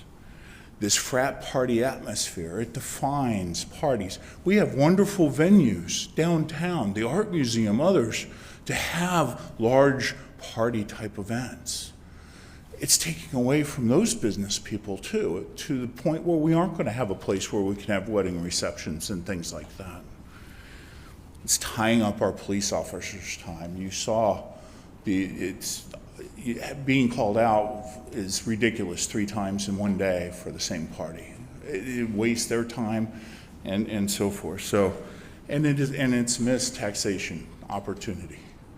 They aren't paying taxes on what they're earning. So I ask you, please, please, for all of our people, take this ordinance under serious, heartfelt consideration and pass it with the guidelines that have been outlined. Thank you for your time. I appreciate your hard work you all do. Thank you. Thank you.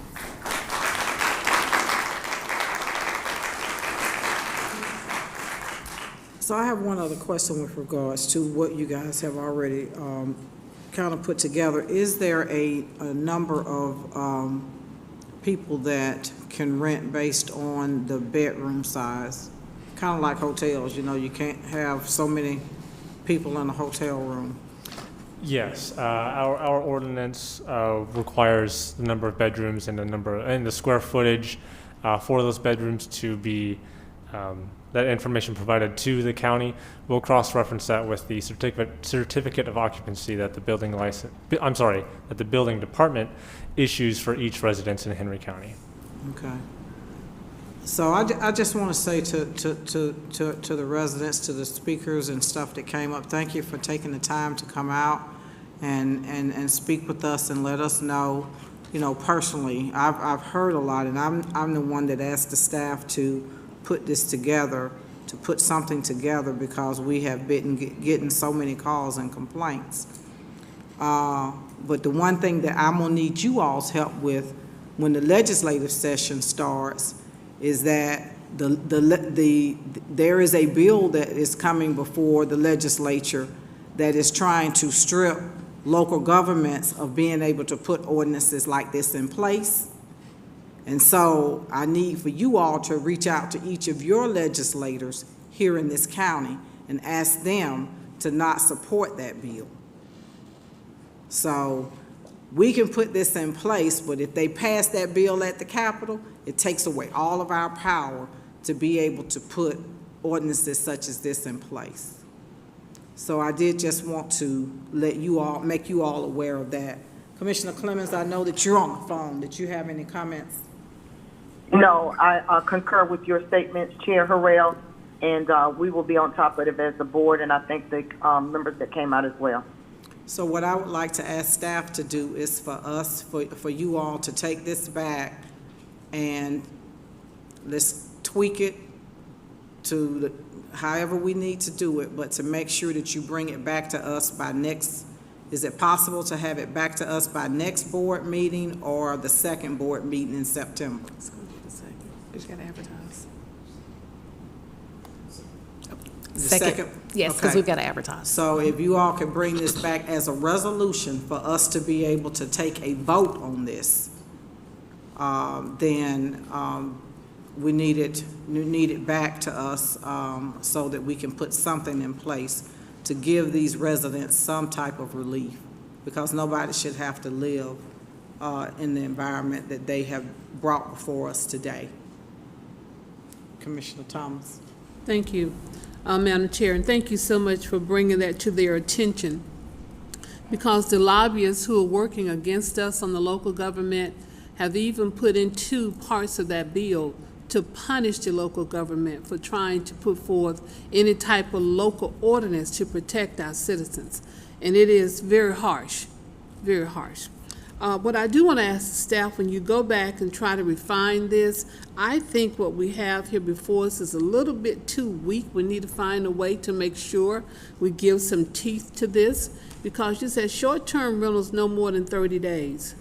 Well, you know, when I look at this, so if I go 31 days, have I been moved out of that? You know, I'm no longer a short-term rental person.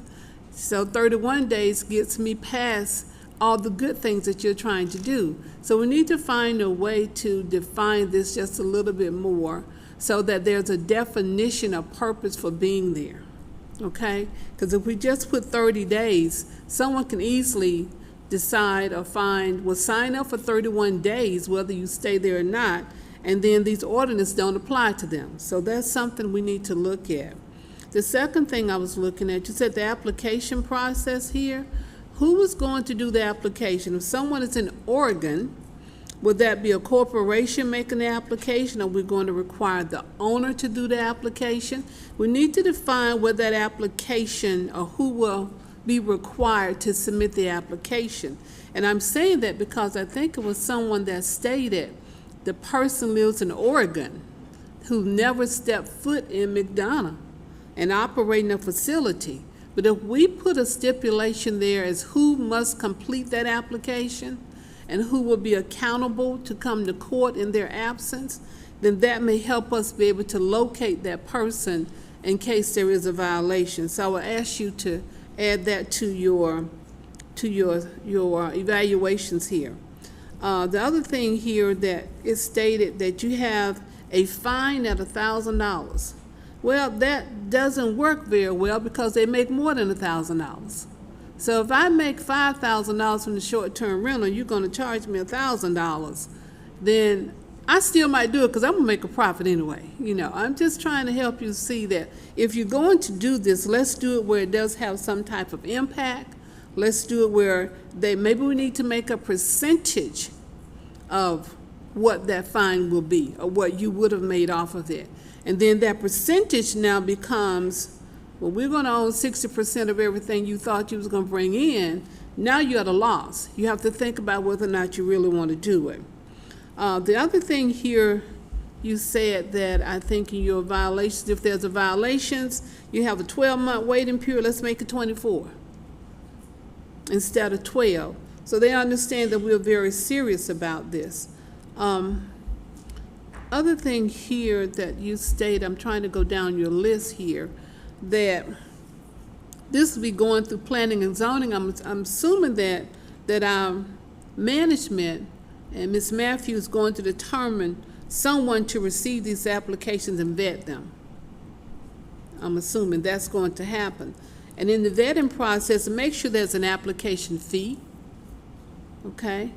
You have to pay fees to get a license and fees to get permits. Let's make sure there isn't, and that application fee, please don't make it $25, make it an application fee. So if we're going to do something, let's try and do it for the time period that we have to discourage these short-term rentals from coming to Henry County. And I don't know what the logistics behind or the law behind of banning them, but I heard someone said that Forsyth County has banned them. I will look into that and I will talk with our attorney to see if that's an option. You shouldn't have to live like that, and we won't allow short-term rentals to determine who stays in Henry County.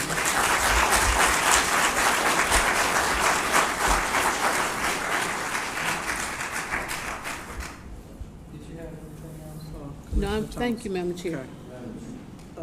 Yes, go ahead, Commissioner Wilson. So we heard from a lot of residents about all the these short-term rentals causing subdivision, life safety issues, public safety issues. Then we're going to come up with an ordinance to try to prevent that. The thing about the ordinance is you got to have the enforcement to go behind it. And when you do enforcement, it takes a lot of man hours, staff hours, police cars, police officers. I would be in support of banning short-term rentals for Henry County. That way we don't have to worry about the process of trying to get them qualified or who's going to put in an application, who's going to collect what. Then if we ban them, we can throw all this away. We don't have to worry about them coming to Henry County.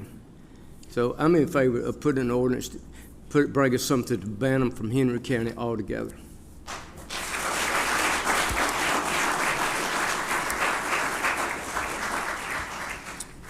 And in doing so, we still have to have something in place that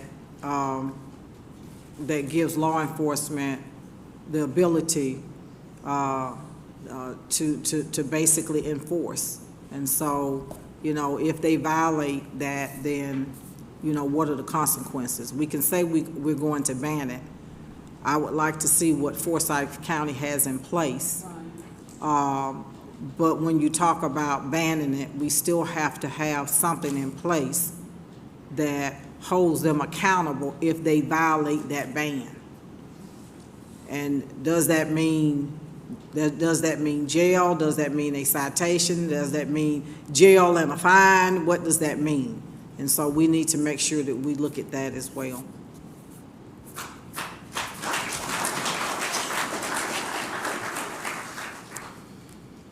If there are no other questions, thank you. We will bring this back in a resolution form, whether it's going to be a ban. I think that you've got at least 3 of us up here, maybe 4, that are definitely in support of a ban. You know, so you guys bring us something back that in the second meeting in September that we can actually vote on. Bring us a resolution back for that. Okay? All right. And thank you again for coming out.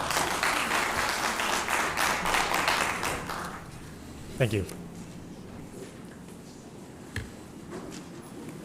Thank you, Henry.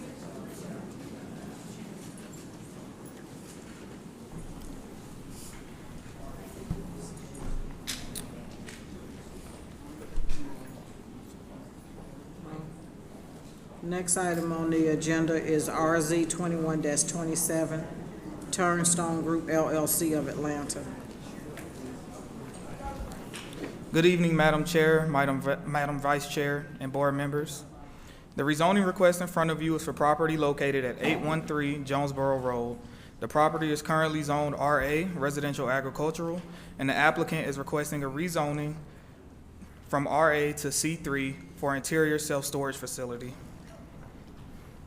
The subject property is highlighted in green on Jonesboro Road and is surrounded by a number of different zoning districts. The future land use map is classifying the property and this strip of Jonesboro Road in general as commercial. The applicant is requesting a rezoning of 2.62 plus or minus acres from RA to C3 for an indoor self-storage facility. The subject property is located within the boundaries of the Highway Corridor Overlay District, and the development will be required to comply with the development standards therein. The subject property can meet the minimum development standards for commercial properties as established under the Highway Corridor Overlay District. Here is an elevation of the proposed building. And this elevation does meet Highway Corridor standards, at least architecturally. Staff recommends approval of the applicant's request with the following conditions, which I will read for the record as we have made one addition.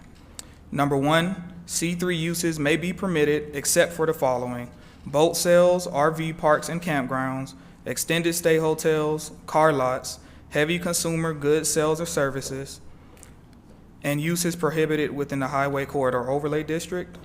Number 2, the owner/developer shall install a privacy fence at least 8 feet in height along the eastern, western, and southern property lines and side of the 40-foot buffer. And number 3, which is the addition, any buffers adjacent to residential uses shall remain undisturbed or vegetated and landscaped, subject to approval of Henry County Planning and Zoning. And I'll be happy to take any questions.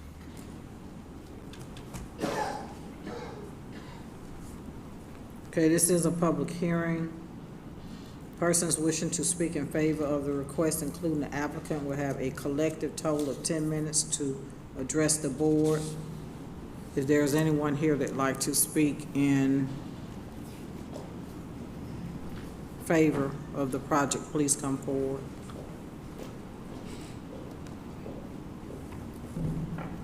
Good evening, Madam Chair. My name is Andy Welch. I'm here representing Turnstone Group.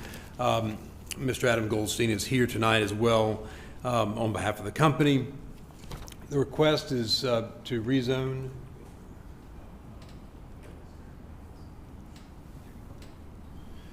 The request is to rezone the subject property of just over 2 acres to a interior storage facility on Jonesboro Road.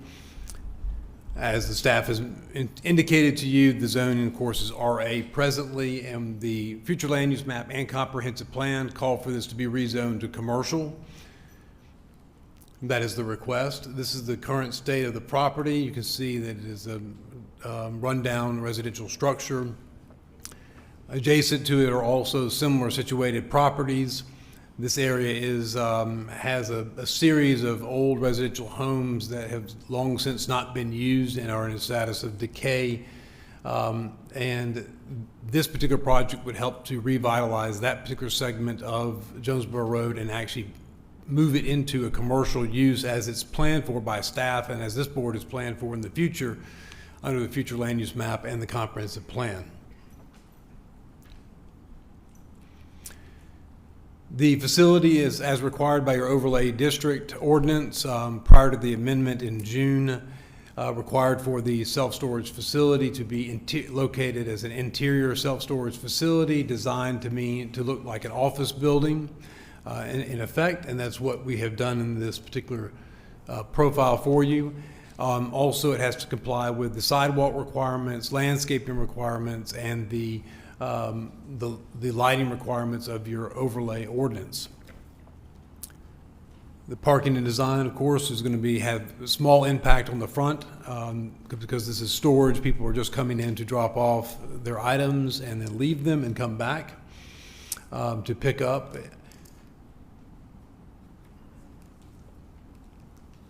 The staff has recommended 2 conditions, and of course, those are acceptable to the owner.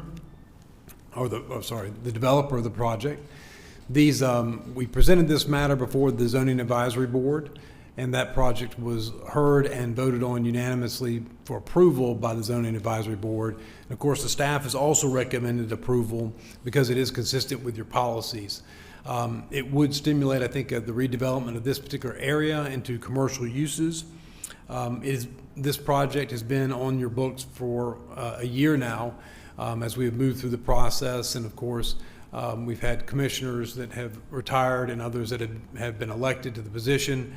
And so we would, of course, like your very favorable consideration of this project tonight in that its rezoning would be consistent with your land use policies, your future land use map, and the zoning ordinances of Henry County. Mr. Goldstein, would you like to say any additional words?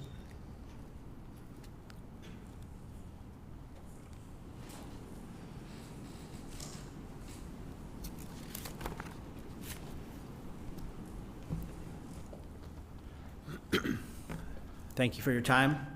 Yeah, as Andy mentioned, we have been working on this project for over a year. A couple things that I would just like to address. As Andy mentioned, staff recommended approval of this project.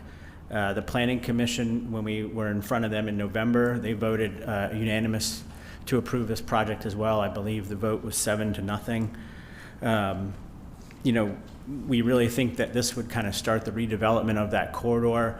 In addition to the pictures that we were shown, there's also big power lines right next to us. So, as far as other uses that would be there, whether it's residential or anything like that, that you may, think that, hey, that could be a good fit. I would just urge you to kind of go out there, see the topography, see what's around it, and see those big power lines. I don't think a residential developer is going to come in there. We mentioned the blighted homes. Also, the increase in property tax base. I'd like you to just consider that as this project moves forward. Obviously there are some minimal jobs, but there's also very minimal traffic from that standpoint. From a commercial basis, this is going to be the least amount as far as traffic intrusive. Also, the tenants are really coming from 1 to 3 miles away for this property. So it's really going to be local, mostly residents. Most of the tenants that we have are either nonprofits, businesses, schools, individuals, and they're small businesses. They could be people that, sell their products on Etsy and they just don't have, the space in their apartment or townhome, so they need to, store something in a, climate controlled facility. Obviously you guys are experiencing tremendous growth from a residential standpoint. And so, the local population, they're really going to be like I mentioned, the ones to use this. the new product that you guys are approving, whether it be townhomes, multifamily apartments, smaller lots with no basements, that type of product that's getting built from a residential standpoint does not have storage. And so self-storage is a natural development that follows residential development. So when you go into a community and you see a lot of residential product being approved, self-storage follows that. It's just kind of necessary.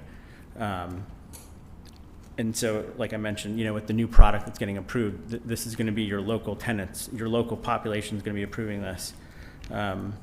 So those, I'd like to just kind of end there, and if you have any questions, glad to answer anything that you may have. There's that road that runs right here. Okay. Thank you.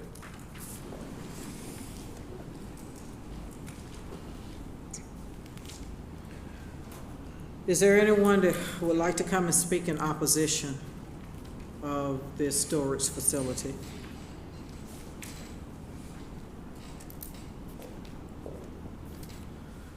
Good evening, Chair and the board. It's like a broken record with me up here, but I'll take just a couple of moments of your time this evening. My name is Jamal Avery. I live at 504 Shades Walk in McDonough, Georgia. I ask that you guys vote in opposition of this proposed development. There is 2 storage facilities within a mile and a half of this proposed development. A climate control facility at the parking ride right at Mount Carmel and Jonesboro Road, crossing the bridge. At Henry Marketplace, there's a public storage that replaced Ashley Furniture. This is ridiculous. The type of commercial development that should be approved along that space, it's an office product such as a doctor's office, dentist's office, or something within that neighborhood. Just maybe a half a mile or 4 blocks down, there's a doctor's office, and just up the street at Kelly and Jonesboro Road, there's Eagles Landing Family Medical Center. Again, I ask that you oppose this development. Thank you. Is there anyone else that'd like to come and speak in opposition?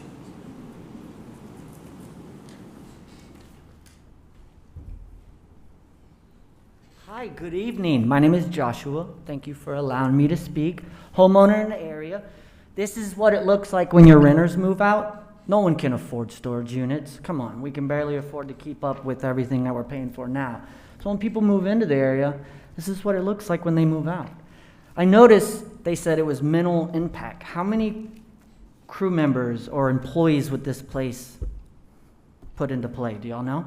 Because the parking lot won't even hold the employees' parking, let alone why does staff recommend something that doesn't have turning lanes in or out? So people are going to turn into this property with 26-foot box trucks fully loaded, and we know how everyone drives in this area because our roads aren't keeping up with our building. So I'd say I speak against when we have multiple places in the area and the property could be developed and better use. I know we're all about developing, bringing more tax dollars here, but let's spend it the right way. I mean, come on, you got dust and mold right above y'all's heads. You're breathing that in, but we're just going to keep building and building.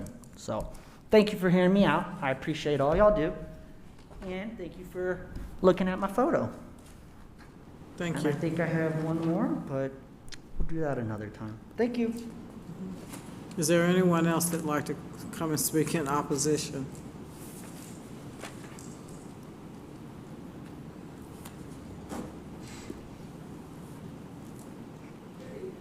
Madam Chairman and Commissioners, my name is Robin Coles-Kidd. I'm in District 2, but I've been in Henry County for 22 years. And when I moved out here because I like the country.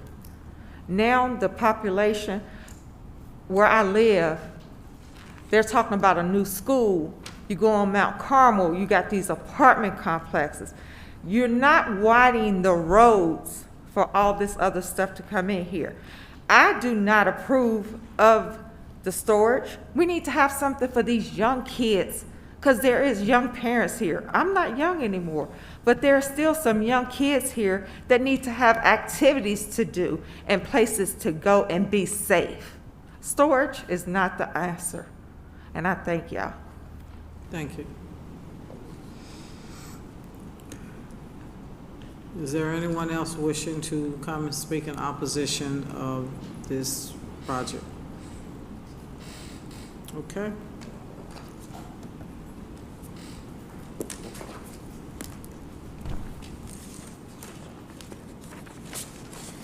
Do any commissioners have any questions of staff?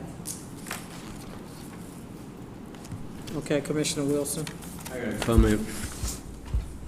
So the self-storage control climate with these type of the look, the office complex look, I think they're good for the community. They have no impact on county services. They have no impact on your schools. No impact on traffic. It's probably the best tax dollar that can be generated for the county. So I'm a big fan of these controlled climate storage units. Okay, I'd like to call for a motion to approve. Move to approve. Can you get a second?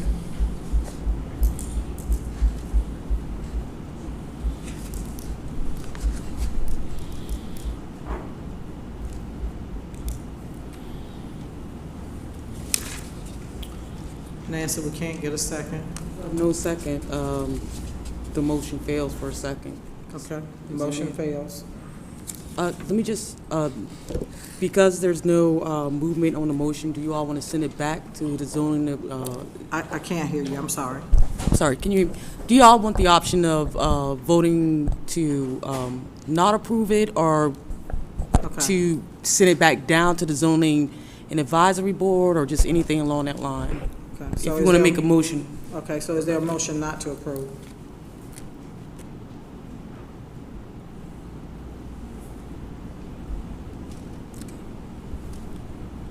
But there's no movement Okay, so on the action. I'll make a motion not to approve. Can I get a second? Can't get a second on that either. Okay.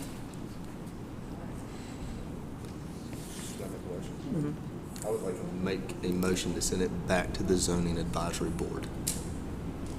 Okay, we got a motion to send it back to the advisory board. Is there a second?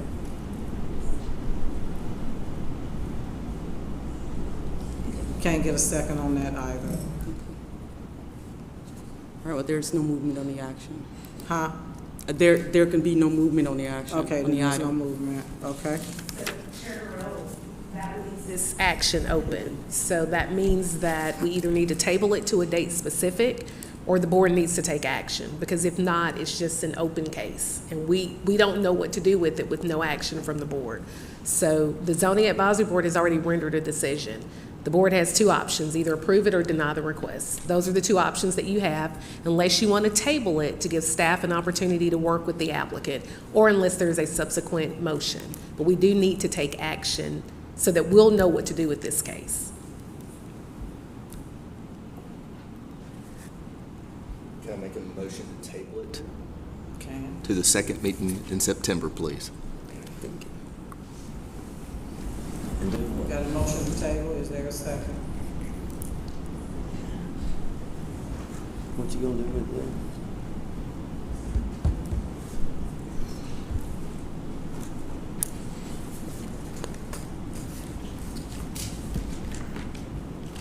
We can't get a motion to table. I'll second the motion to table it, but my Okay, so question would, we got a second to table but it. my question would be, if we table it, we're gonna come back and we either gonna approve it or disapprove it. Well, it does give the staff an opportunity to work with the developer to see if there's any additional information they can provide the board to either move for or against the item. Okay, so we have a motion to table it, we have a second. All in favor to table? Johnny, did you raise your hand? Okay. Commissioner Holmes, did you raise your hand to table it? Okay, so motion, those that are opposed to table it? I oppose. Okay, Commissioner Clemens opposed to table it? Abstain. And Commissioner Thomas abstains. Motion carries to table it. Send it back down. To the second, send it back, September. bring it back to the board. To bring it back to the Okay. board on the 16th to give staff time enough to work it out. Got it. Thank you.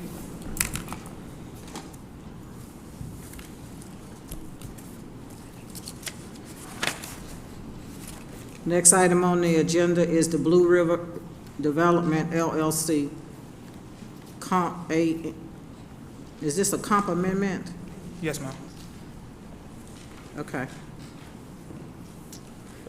Blue River Development LLC of Cumming, Georgia, requests an amendment to the comprehensive plan for property located on the south side of Mount Carmel Road, south of the intersection of North Bridges Road, and land lots 113 and 144 of the 6th District and 128 and 129 of the 7th District. The property consists of 35.71 plus or minus acres, and the request is to amend the future land use map designation from high and medium density residential to high density residential. Presented by Kamal Wasalam. Good evening again, everyone.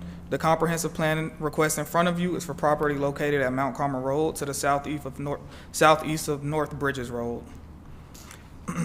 The property currently has a future land use designation of industrial high-density residential and medium-density residential, and the request is to change the map to completely high-density residential. The subject property is hashed in green on all of the maps and is surrounded by a collection of various zoning districts.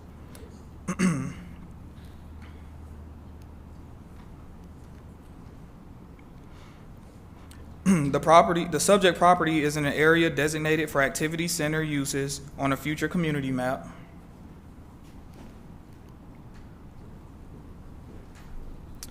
The applicant is requesting to amend the current future land use map of the designation of the subject property from industrial high-density residential and medium-density residential to completely high-density residential. The applicant's request is required to support a concurrent rezoning request, RZ 2131, from M1 light manufacturing and C2 general commercial to RM multifamily residential for the development of a multifamily townhome development of 127 lots. Staff recommends approval of the applicant's request to change the future land use map designation of the property from industrial, high-density residential, and medium-density residential to high-density residential. And I'll be happy to take any questions. Any questions from the board? Okay, this is a public hearing. Those wishing to come to speak in favor of the proposal, please come forward. Good evening, Madam Chair, members of the board. My name is Steve Moore with Moore Bass Consulting, 1350 Keys Ferry Court in McDonough, Georgia, representing Blue River tonight in both of these associated cases. Obviously, this is the comp plan amendment. Do you have the presentation, or will it be at the zoning? Okay. And I do have a very detailed presentation of what the intended use is for the next hearing. However, we'll give you just a brief summary of the project that's at hand. As Kamal mentioned, it is an assemblage of multiple tracts of land with multiple zonings and multiple land use designations. It was really tricky trying to get your arms around this in the very beginning of this project to understand what you had. In fact, there was some properties that didn't even have a designation on the future land use map, and it took staff going back and trying to figure out what was appropriate. So our hope tonight is to, again, to put together one comprehensive land use designation, and then ultimately, with the next case, one comprehensive zoning designation for the purpose of the construction of a 127-unit, and a new term that I've heard recently of a horizontal apartment community. It's essentially laid out like townhomes, but it's a rental community, gated, high-end luxury, rear accessed. All the units are alley accessed, served, highly amenitized, highly priced, a very high-end project, adjacent to the interstate, convenient to to Jonesboro Road and other shopping and entertainment areas around. So the designation we're requesting in the high density supports up to 16 units per acre. As you'll see later with our site plan, our request is closer to 6 units per acre with the designation of a good chunk of the property as passive recreation areas. That would be also in addition to this highly amenitized center at the entry of this project. But again, a gated community, 127 units, high-end architecture, high-end rental rates, heavy in technology, really catered to younger families, millennial age groups, those wishing to have easy, convenient access to the interstate and to shopping areas. So with that, I will reserve my time for any questions that you have. And again, I look forward to having the opportunity to present the next case, which will do a better job of explaining all the details. Thank you. Thank you. Okay, is there anyone who wish to come and speak in opposition of the comp amendment?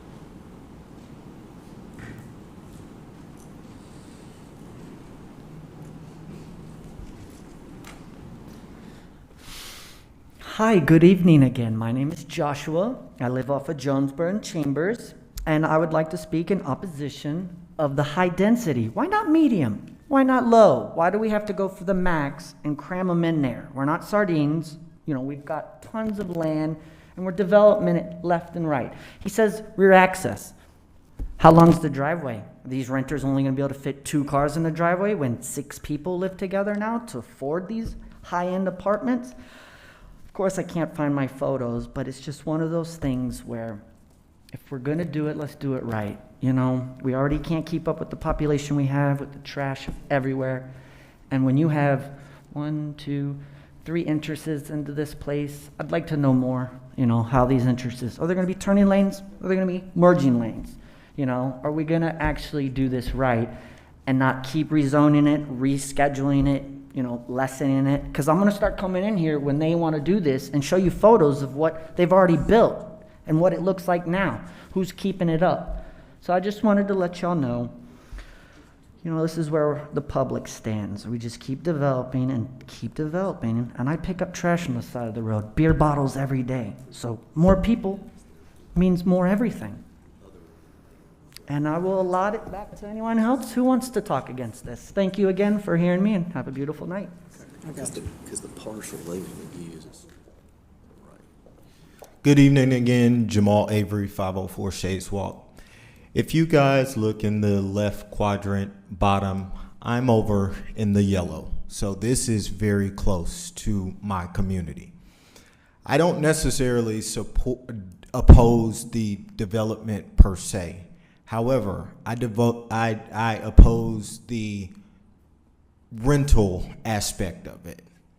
As Josh mentioned, renters and homeowners, and I hope this does not come out the same way.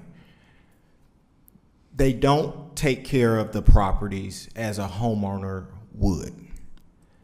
So this would have direct impact on my property values.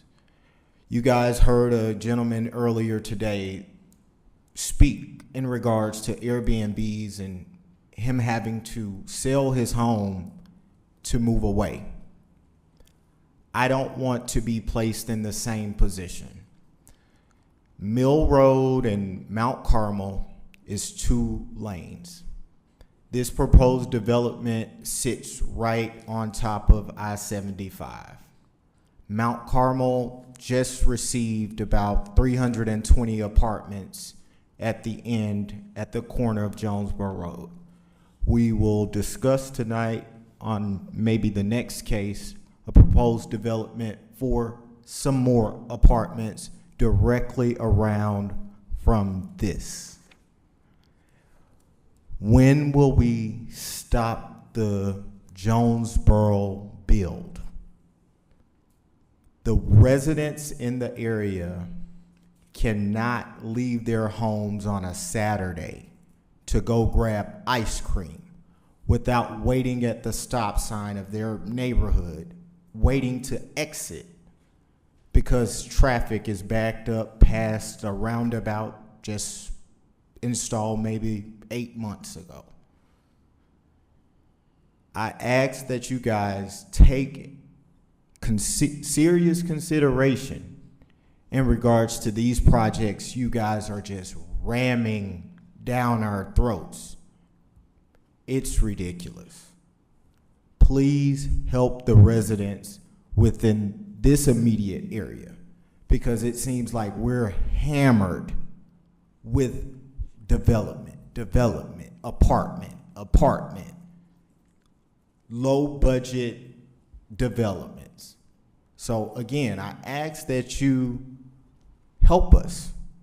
We voted you here to be a steward for us. So again, help us. Thank you. Is there anyone else wishing to come and speak in opposition?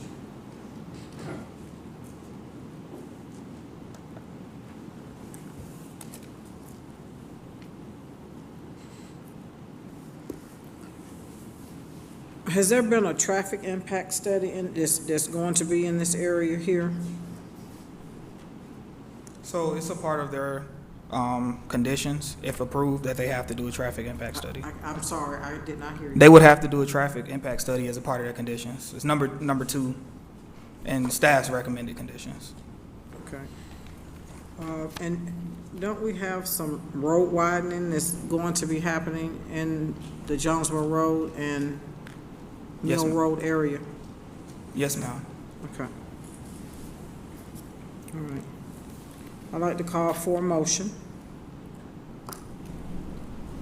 I make a motion that we approve per ZAB and by staff's recommendations, the zoning change. Okay, got a motion. Is there a second?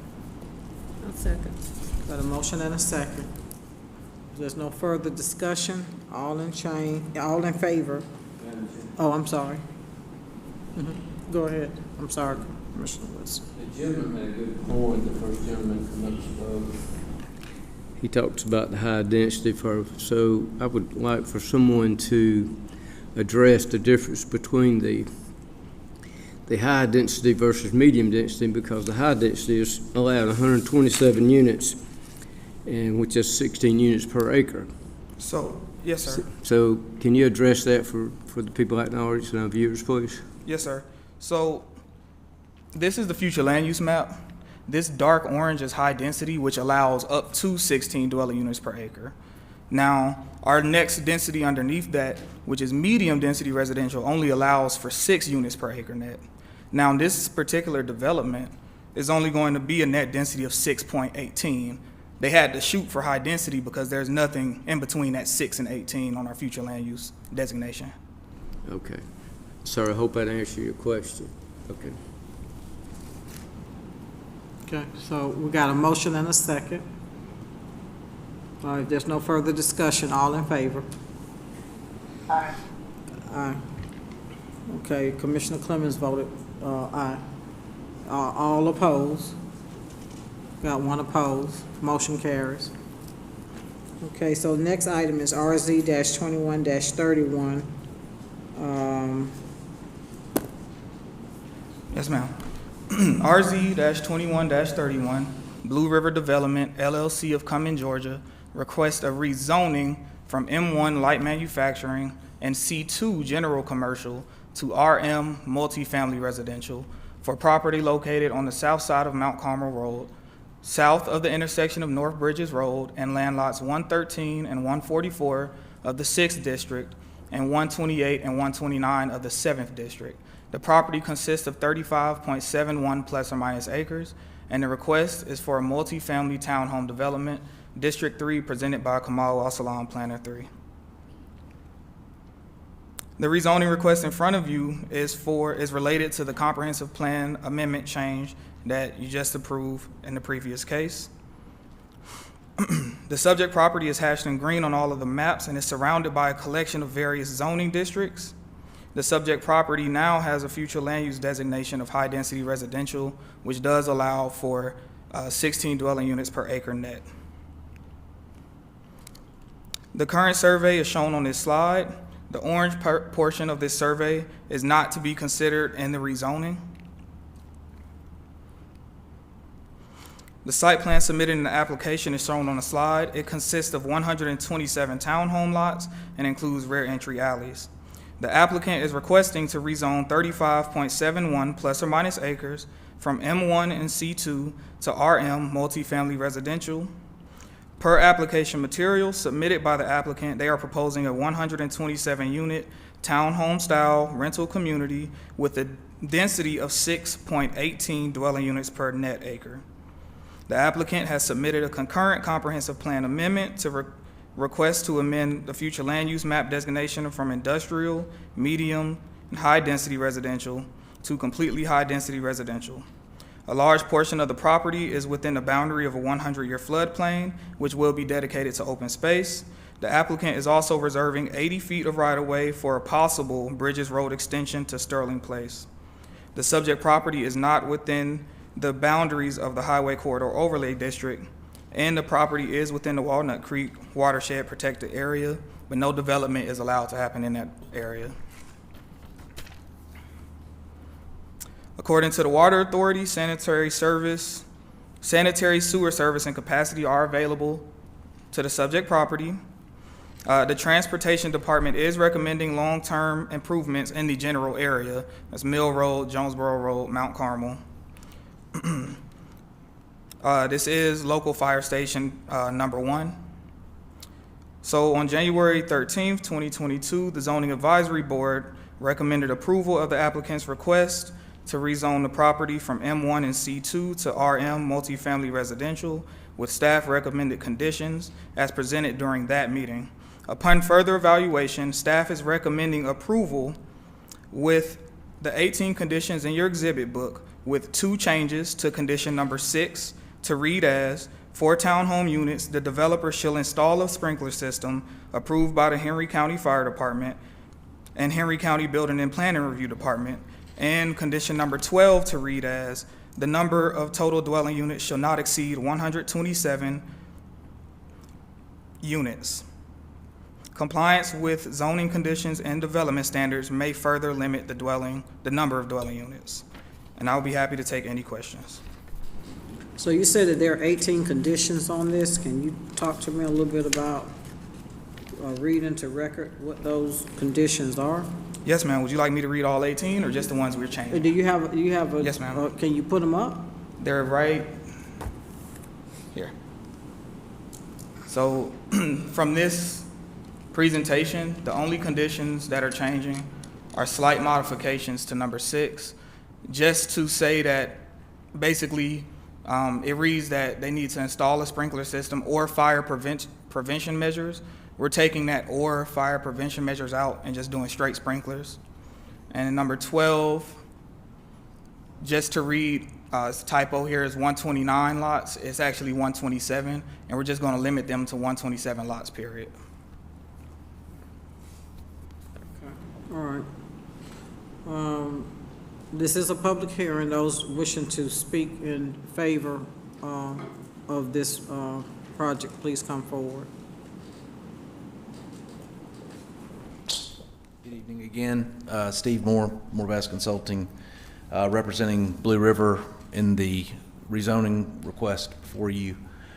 This is a better picture of more of the overall site plan.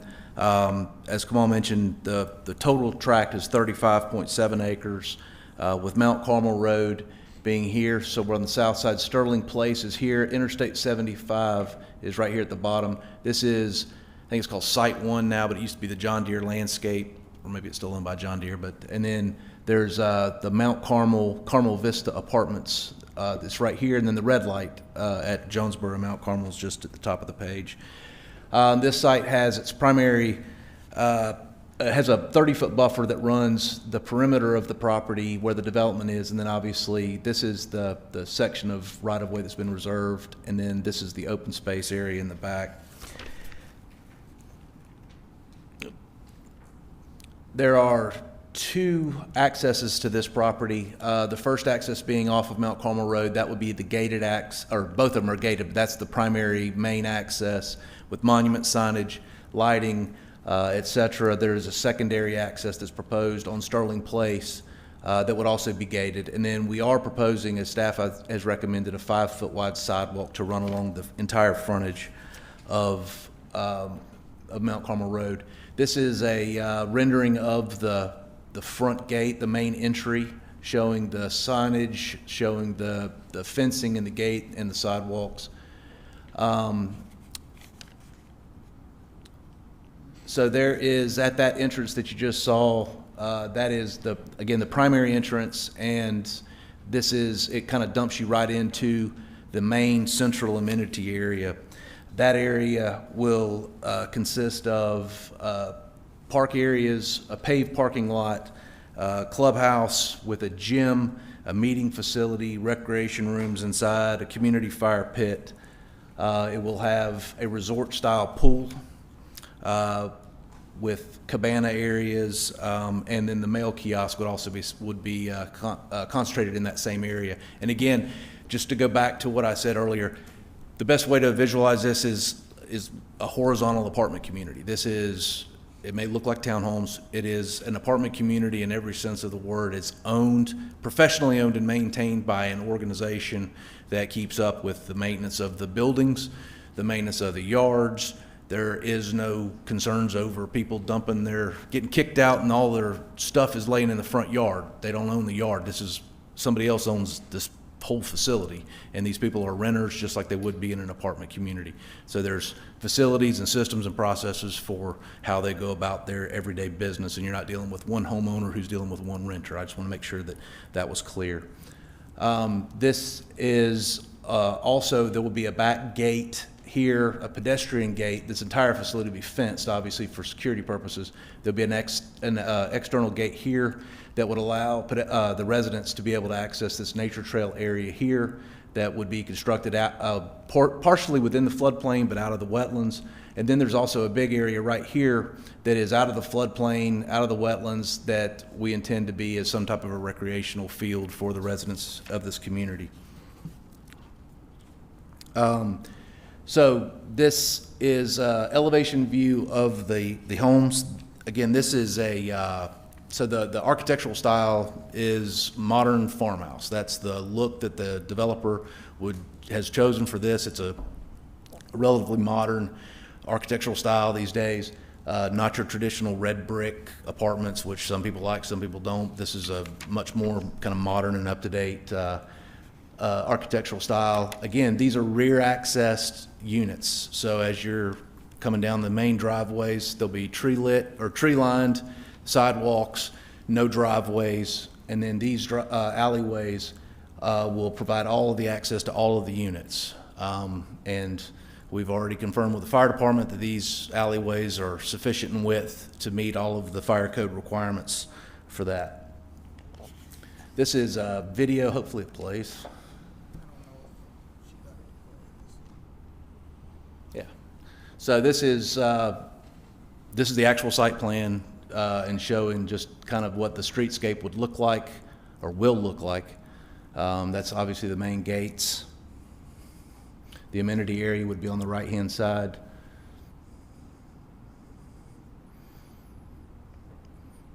So that's a picture of the clubhouse. Again, that'll have a meeting facility, gym, the management offices, maintenance facility offices, the leasing facility, mail kiosk, etc. Resort-style pool with the cabana.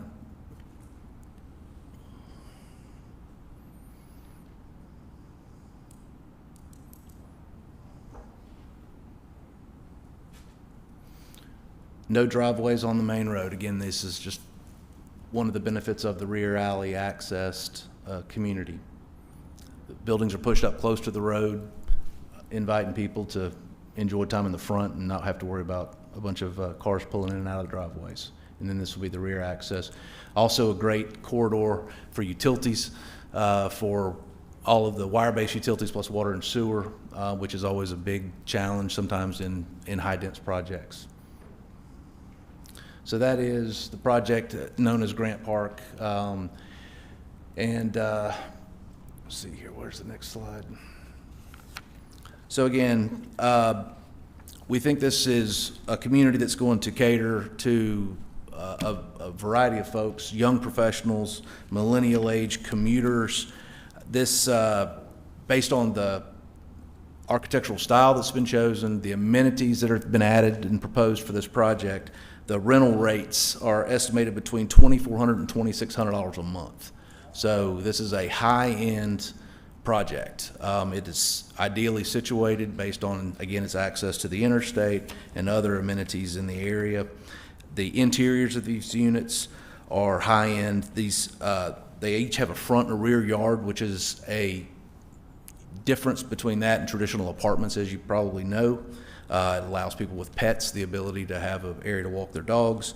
Professional maintenance of all the yards, all the exteriors of the buildings, all handled by the community. 24-hour on-call maintenance and management.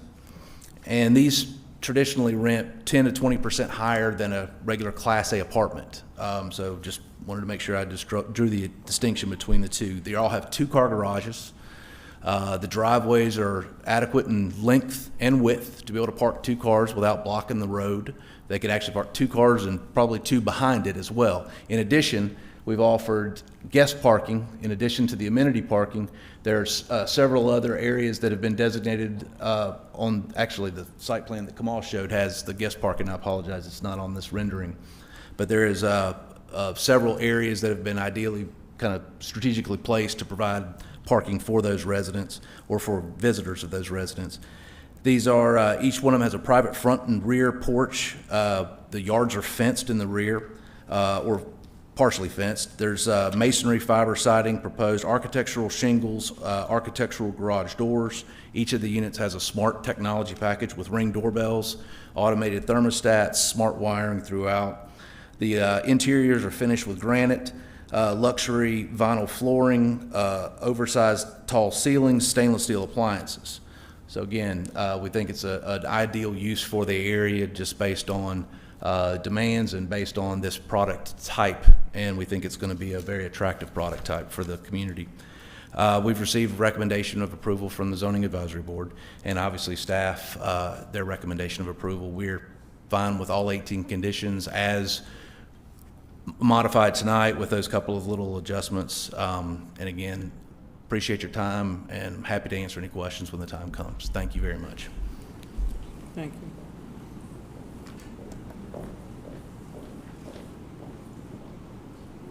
Okay, is there anyone wishing to come and speak in opposition of the development? Please come forward.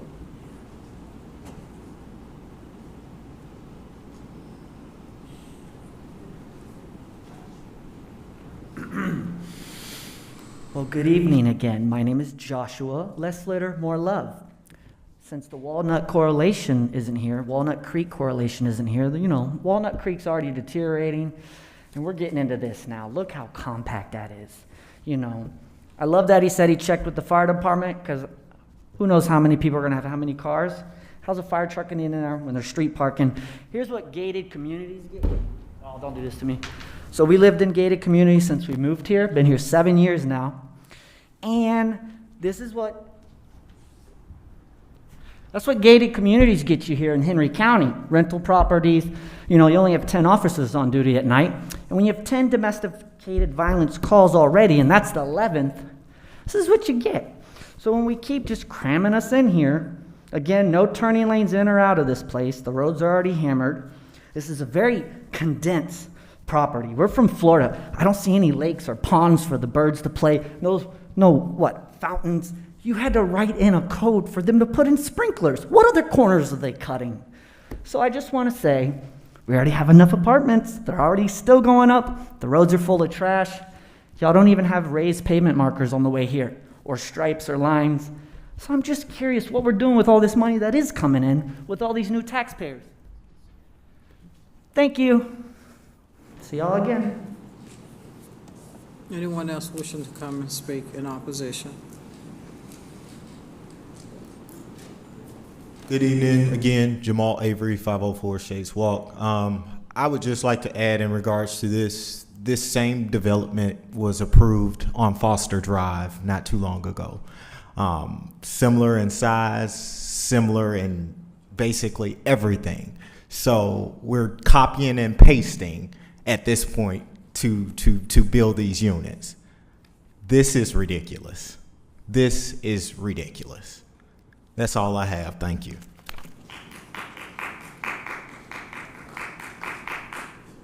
Okay, anyone else wishing to come and speak in opposition? Good evening. Thanks for having us here. I'm against it in the fact that it's just too high density. It's way too high density. We're just going in with sardines, and that's the traffic already on Jonesboro Road probably about 2 years ago now. So we could probably do double that on Mill Road, and people will not be able to get outside of their townhomes at all. I don't know what we're gonna do, guys. I don't know what we're gonna do.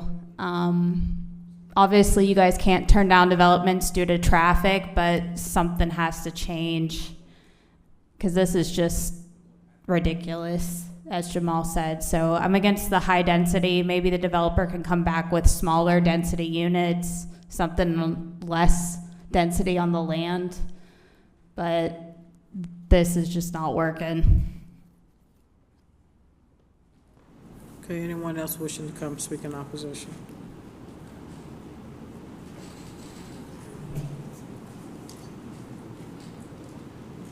Robert Kopech.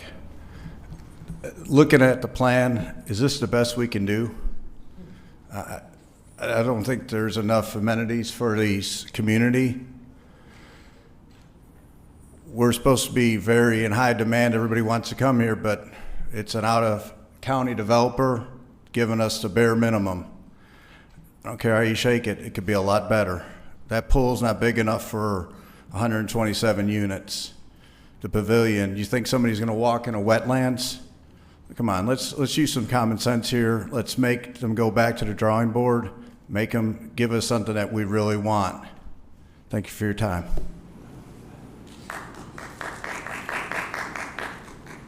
Anyone else wishing to come speak in opposition? Again, this is Robin Coles Kidd. I live on 205 La Brea Boulevard. Of course, it's not my area, but it is my area because I take that commute every day to get to Sam's instead of going all the way through Jonesboro through light after light after light. You talk about North Bridges Road. North Bridges Road has not been accessed for years. When I say years, when they got flooded, the wetlands got flooded, they haven't came back and rebuilt that up at all. And it's still gravel. There's what, 3 or 4 houses down that road, and that's it. But when I say the traffic, and like I said, I have been here for 22 years, and I have seen it come from a nice country atmosphere to the city of Atlanta. It's ridiculous. The city of Atlanta has so much going on out there. And when they talk about developers and owners that don't live here, I see it every day. I justify for it every day. We have people in California, New York, Miami buying property here and not even living in this county. I thank y'all. Anyone else wishing to come and speak in opposition?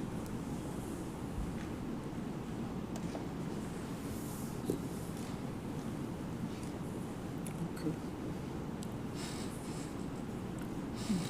Did you talk about the traffic impact that it's going to have in this area? Y'all doing a traffic impact studies? Yes, I have to do traffic impact per condition 2 of staff's recommended conditions. Okay. And what does that entail? So, traffic impact study, basically, if they need to make any improvements to the road, any widenings, posting speed limits, minimum spacing requirements, the traffic impact study looks at all of that in the surrounding area, and the developer is responsible for making those improvements. Okay. And it goes through a review with the county DOT department. Okay.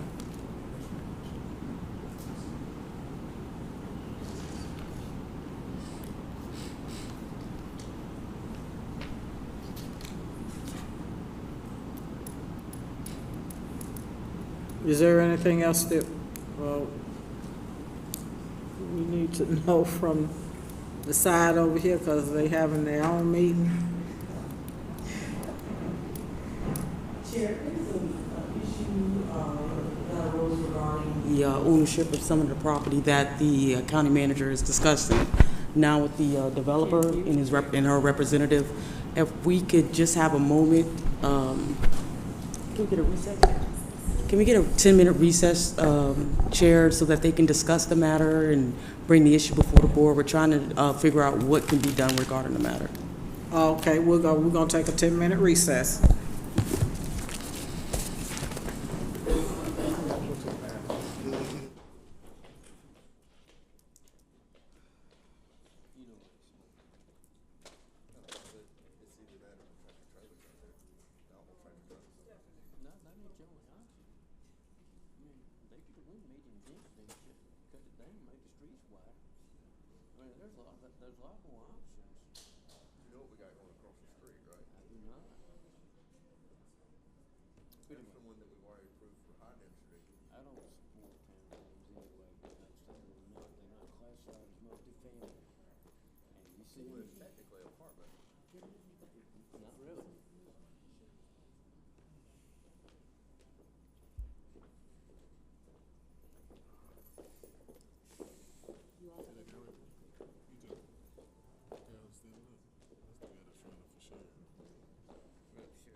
Introduce yourself to him. He live in your district, your new district.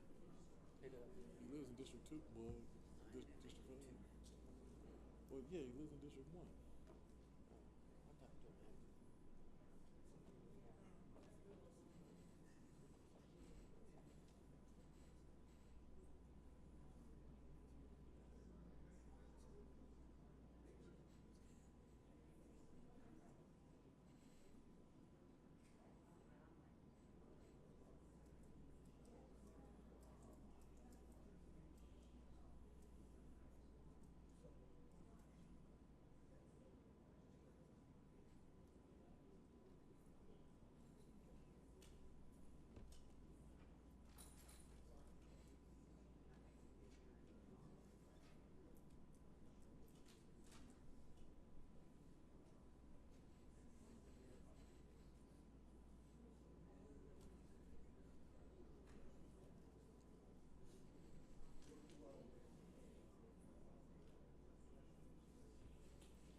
just gonna go to the next item. We're not gonna make a decision right now on this particular zoning case. RZ 21-36, Heck Walker Jordan, PC of Stockbridge, Georgia.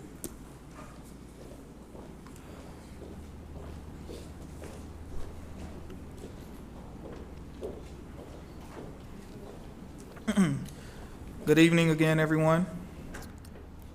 RZ 2136, Hex Walker Jordan, PC of Stockbridge, Georgia, requests a rezoning from C2 General Commercial and O&I Office Institutional to MU Mixed Use for property located on Jonesboro Road, east of Chambers Road, and land lot 109 of the 6th District.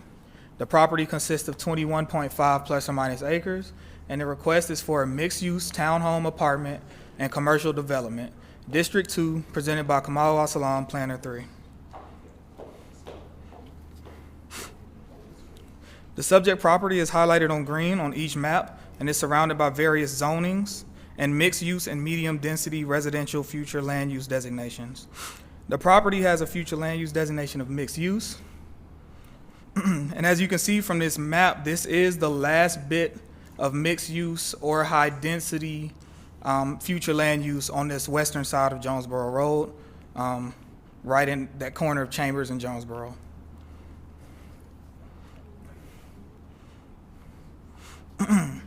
The applicant is requesting a rezoning from C2 General Commercial and O&I Office Institutional to MU Mixed Use for a 21.62 plus or minus acre mixed use development. Mixed use developments are required to comply with the ULDC code requirements for mixed-use developments, which include open space and public space requirements. The residential uses proposed include a 78-unit townhome pod and a 265-unit multifamily apartment pod with a density of 15.5 units per acre net. The future land use map designation of the subject property is mixed use, which allows multiple uses within a development with a net density of up to 16 dwelling units per acre net. The property is within the Highway Corridor Overlay District and will be required to comply with Overlay District standards. So if you can follow my laser, on the northeastern portion, this kind of row of brown here would be commercial on the first floor, dedicated to commercial units. This area here would be amenities and leasing, and everything else in brown would be apartments. You have a park here, a park here. You have townhomes, and these townhomes do have street parking and access parking, alley parking as well.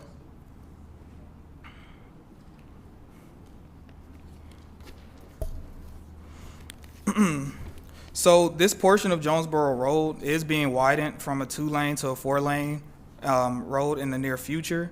Again, this is kind of where that high density or mixed use development comes to an end on Jonesboro Road. So this would likely be the last development you see along here with the 16 unit, per acre net development. Other than the roads being widened, we didn't have any other extenuating red flags from any other department about the infrastructure. This area is slated for mixed use. It is slated for this kind of development. We are trying to move to more modern style development like this in the county, with that retail on the bottom where you can have, a destination. So with that being said, staff recommends approval of the rezoning with the 42 conditions in your exhibit book, with one slight change to condition number 25. That reads, bear with me.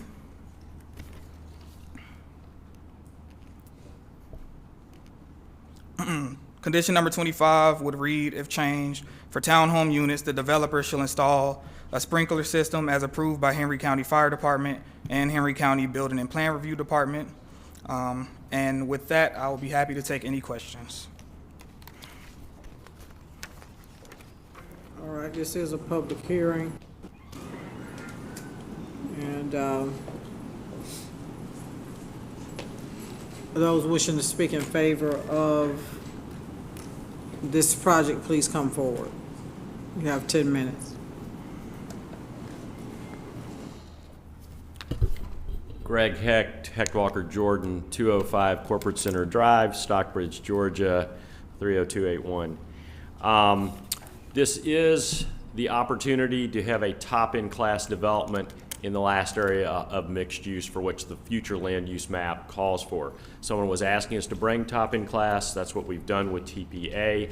If you see the renderings and you see the packet that is there, this is exactly what was suggested.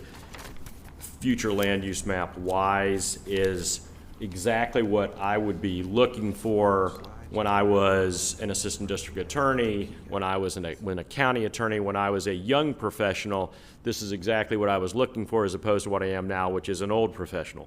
But the opportunity here to have this mixed use in the feel and inspiration, kind of like Town Brookhaven. It is that type of look. It is that type of design inspiration which you see. It activates the green space in the middle of the site plan as you see. In the renderings that you have in your packets that hopefully have been handed out to you on your desk, you'll see kind of the way it opens up on the site plan where it has the green space in the middle like Town Brookhaven, where you can put the movies, where you can have the bocce ball, where you can have those types of social gatherings. It has mixed use. It's not going on there like it is. Right. Like Town Brookhaven, where it has those mixed-use amenities, where it has the open green space, where it has the activated commercial with the residential, with the commercial at the bottom and the residential on the top. And it also has a tremendous mix of amenities that is suggested in the conditions, including clubhouse, luxury pool, it has dog park, it has pocket park. Also, I would suggest it is not what some others were talking about. It's not low budget, it is high budget. You're talking about townhomes in the mid 300s, brownstone type style. You have rents in the 1800 to 2400 rent area. It is exactly what is called for in the future land use map. The amenities also include this outdoor courtyard featuring a grill area, fire pit, TV area, much green space. I would say to you that in addition to benefits to the county, it is in an area that is where they're going to be widening. It does require a traffic impact study, and anything that is required by GDOT or HDOT is going to have to be taken care of by the developer. I would note also that in addition to young professionals being brought in the area, whether it's medical or some other type of field, this is what young professionals are looking for, great employment opportunities around the area, as well as, of course, greater property tax and sales tax in the area.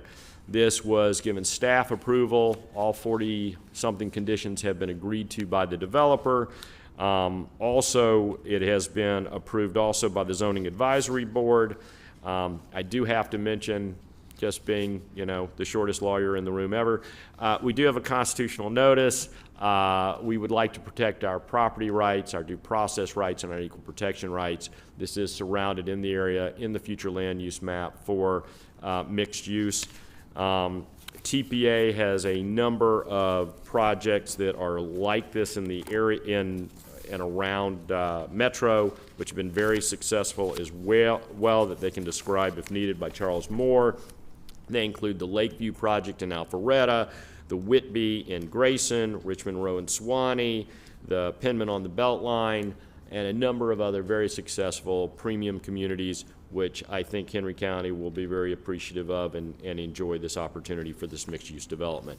With that, I would reserve the rest of our time for rebuttal if needed, or also be able to answer questions. Anything you wanted to address, Charles? This is Charles Moore, also with TPA. Sure. Thanks, Greg. Charles Moore, TPA Residential, 1776 Peachtree Street, Northwest, Atlanta, Georgia. Appreciate you guys having us. We are a high-end mixed-use developer. We've done a number of mixed-use projects that we've discussed in detail with staff over the course of the past 10 months. We're excited to bring a high-end project to this area of Chambers Road and Jonesboro Road. It's a project that I think we can all be very proud of. We've worked with staff over the course of the past 10 months to tweak and refine the site plan to come up with something that everyone agrees is best for the residents. We've gone to more of a modern style mixed use development that has a vertical mix of uses component. We've increased the for sale. We initially had about 25 for sale townhomes, and the response that the feedback that we got was that we needed a higher number of for sale pieces. So we sort of shrunk the residential component and added more for sale product to balance that out. We added more park space in the center, and kind of like we've said, we have that vertical mix of uses with common area that'll be a really nice amenity for the community and the neighborhood. With that, I'll reserve the rest of our time for rebuttal, but I appreciate your consideration of this request. Thank you.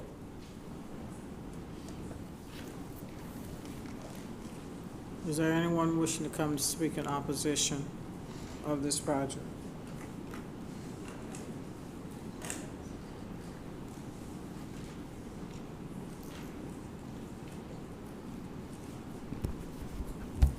Good evening, Brooke Winfrey, District 2, Henry County.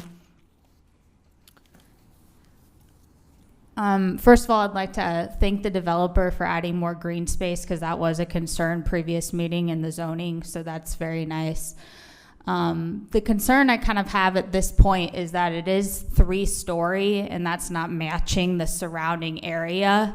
It would make sense to have 3-story more towards Henry Town Center in that area, but this is just going to be very, very vertical to the surrounding areas. So I think if it could be like more 2-story, that would be more appeasing for the surrounding areas and the residential.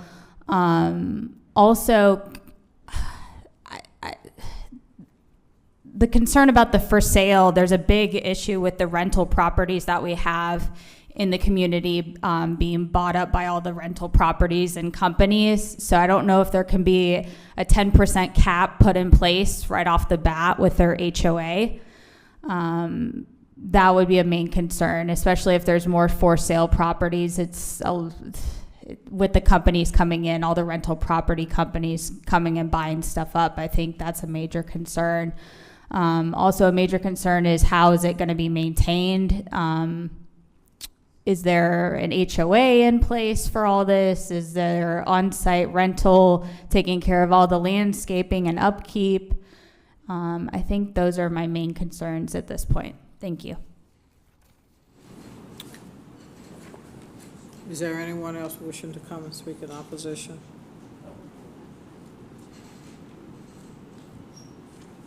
Hi, my name is Joshua. Less litter, more love. Henry County resident, homeowner. I'm for this and against it, you know. I love it. I love all the green, but where are the lakes? Where are the birds going to play?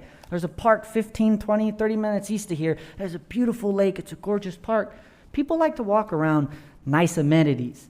You know, I appreciate the sidewalks because everyone's going to need to walk to the dollar store, and I'd rather have this than the dirt road that's cut behind CVS and all the legal dumping that we've been cleaning out, you know. I do got to say, though, with Walnut Creek deteriorating and the Water Coalition's not here, is anyone reaching out to these people? Is staff going to start recommending land bridges or tunnels for the animals to cross under Jonesboro or over it? You know, no one talks about any of this. I saw a dead cat, armadillo on the way here. If it's not a dog or a cat, no one touches it. I had to take a shovel and remove a dead animal off of Chambers. So it's like moving forward, oh, why'd you make them have to put in sprinklers? Is that because we don't have fire trucks that can reach 3 stories up? So you're on your own? Good luck, you know? What else are we missing out? Oh, who's your waste management company? I'm just really curious because I'm noticing growing concerns with all of us. Keep going. This is, can't really zoom in. So this is kind of what they're doing in Singapore, you know? We need a more development plan, but it's just, when you talk about the amenities and things, like, look how happy that development plan looks. I can put up a photo of what it should look like, you know, like trails and nature paths and ponds, and hey, people are going to be coming and going, you know, 5 people live in a house, how long are the driveways? But I wanted to know, like she asked, who's going to be upkeeping this property, because the renters they won't really care, and who's going to be emptying the trash cans? Because if y'all say GFL, that's what GFL is doing to our community. When you can't even keep up with the growth of our community, and we're just I mean, you know how many bottles of beer I pick up off of Chambers?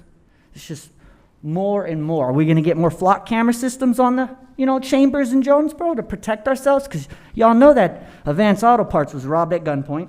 The CVS had a front end loader that they were building with Shell, drove through the front door to get to the ATM. So I know all communities have crime, but when our police are ill-equipped and underpaid, our teachers are leaving, our homeowners are leaving, but who's not leaving? All these guys. They want to keep developing our land, and we're going to allow it because we need the money. We're getting the money, but let's use the money to better our community, to have things we're actually going to be proud of, But thank you. Thank you guys for putting in the trees and coming back and trying to appeal to the homeowners that are in the area. But I think that covers it. Thank you. Have a good night. Anyone else wishing to come and speak in opposition?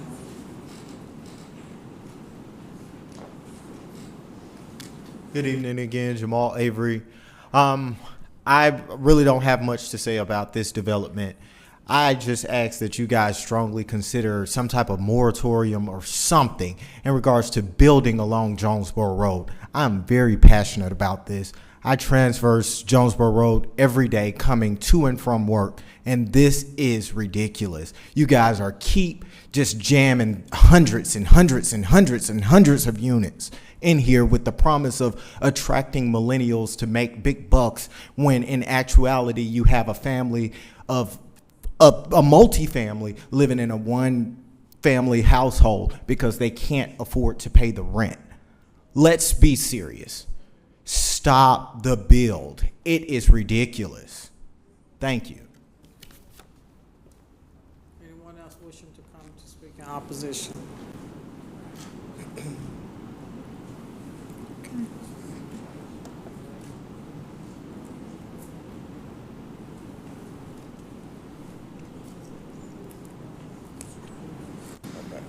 Any questions from the board? Commissioner Anglin? When looking at the renderings and what we were provided, I don't see any, and maybe I missed it, for the townhomes. I'm curious to what the townhomes and those renderings would look like. I apologize. We had some miscommunication, I think, with, we were supposed to send an additional packet. Oh, wait, hold on. I didn't need to see that. Sorry. I'm not sure if you guys have this packet or not. Thank you. Sorry, I see it. So, a second question, and this is for Kamal. Do we know Yes.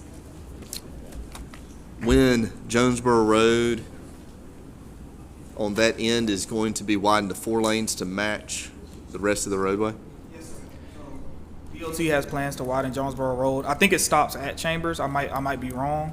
Correct. But up to that development will be 4 lanes. Or What we'd date? rather have plans for it.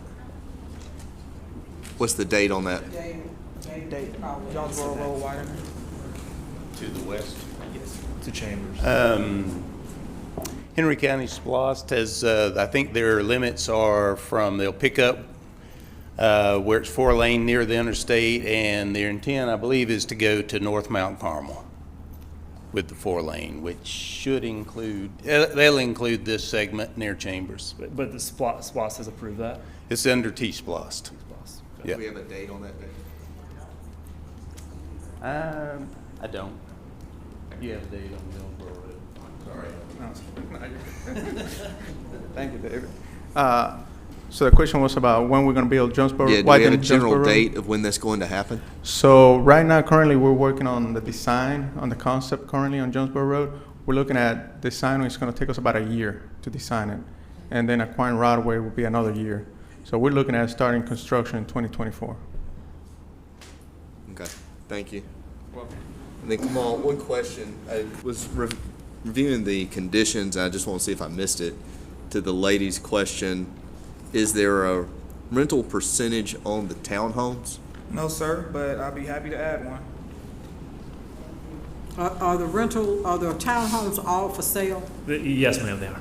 So the townhomes are for sale? They're for sale, and I don't have an issue with the restriction. Okay. I actually think it may have been in an earlier version of the conditions. And think it got erased on that. Okay, and then with regards to their apartments as well? That's So- correct. Okay, and, so are the townhomes going to have an HOA?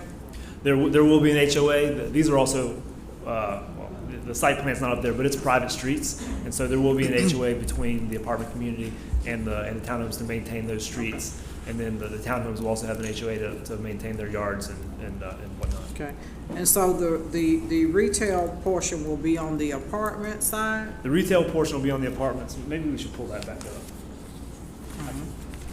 So the retail, So we have a condition that mandates that 2/3 of the square footage that's facing the Jonesboro Road right of way must be retail commercial.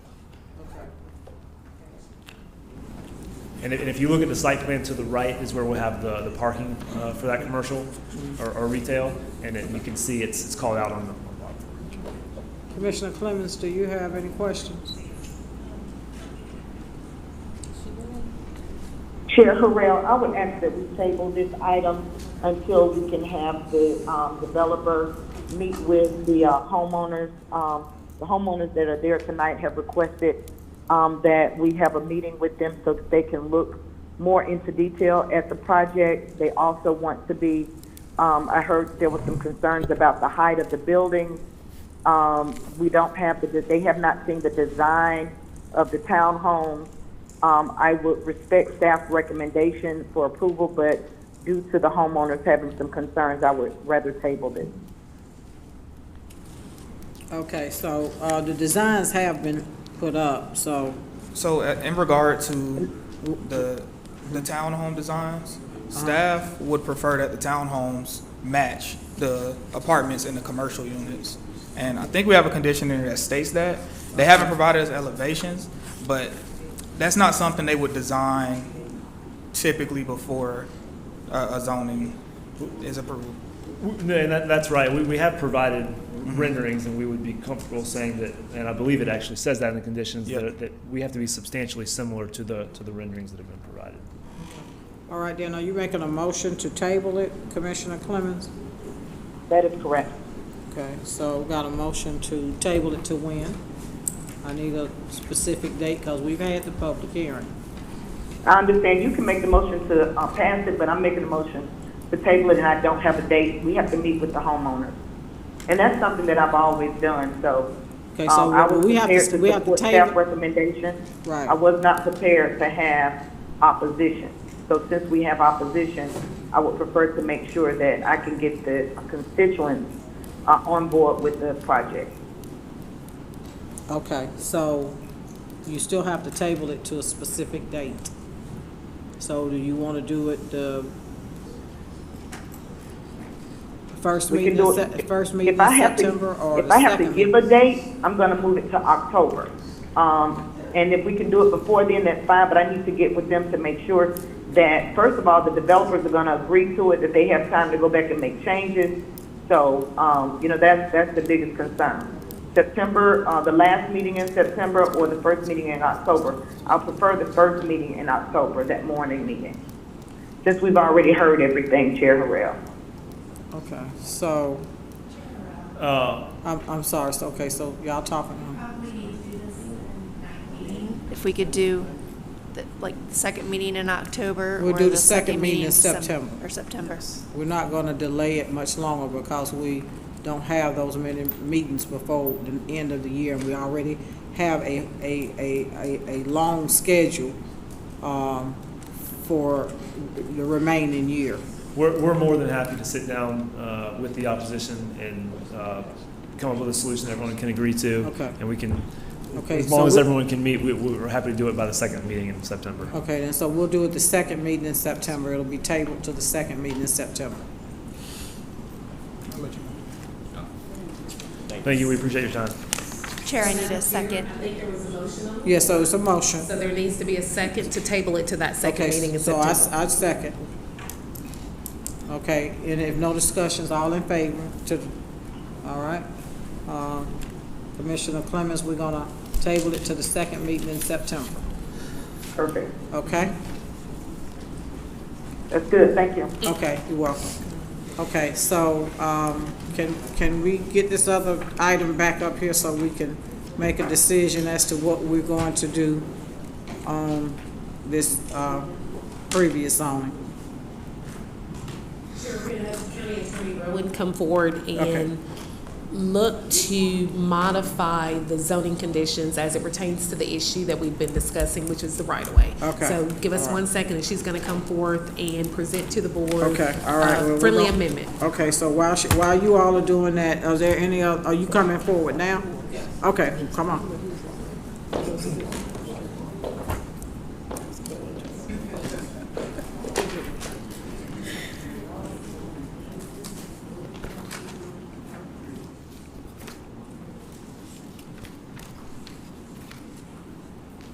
Madam Chair, Vice Chair, and remaining members of the board, for your consideration for zoning item, what's the number again? RZ 21-31 Blue River Development. Yes. Okay. The county would propose that you add 2 additional conditions prior to approving this matter. We've talked to the developer and they've agreed to it. Condition number 19 would be the developer shall, for design and construction within the existing county right-of-way to Henry County standard as approved by the Henry County Board of Transportation as shown in the survey prepared by Moore Bass, sheet number 2 of 3, and number 20 shall preserve and donate east of Henry County right-of-way the property as set out in Exhibit A. And what we would do to the resolution is add the Exhibit A so that it could be a part of the record. And I could provide that and bring it up to you all so you can see it. Okay, then, so just make sure that the county clerk has it. And I don't know, Chair Harrell, the only other change is we're gonna strike condition number 18, because we now will not be bound by that site plan. But we will be bound by everything that the applicant has presented in terms of the style, the type, and all the other conditions that you all have discussed this evening. Okay, then, as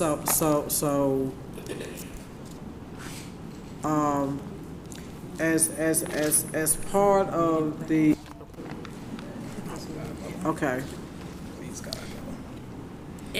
So I just want to make sure that what was showed on the 3D is what we're getting regardless of how you split it up. Yes, ma'am. And so what I think, and I see Mr. Moore walking back to the podium, the changes tonight specifically had to do with some right-of-way that falls within the county's boundaries, but the design and what he presented to you tonight should be the same.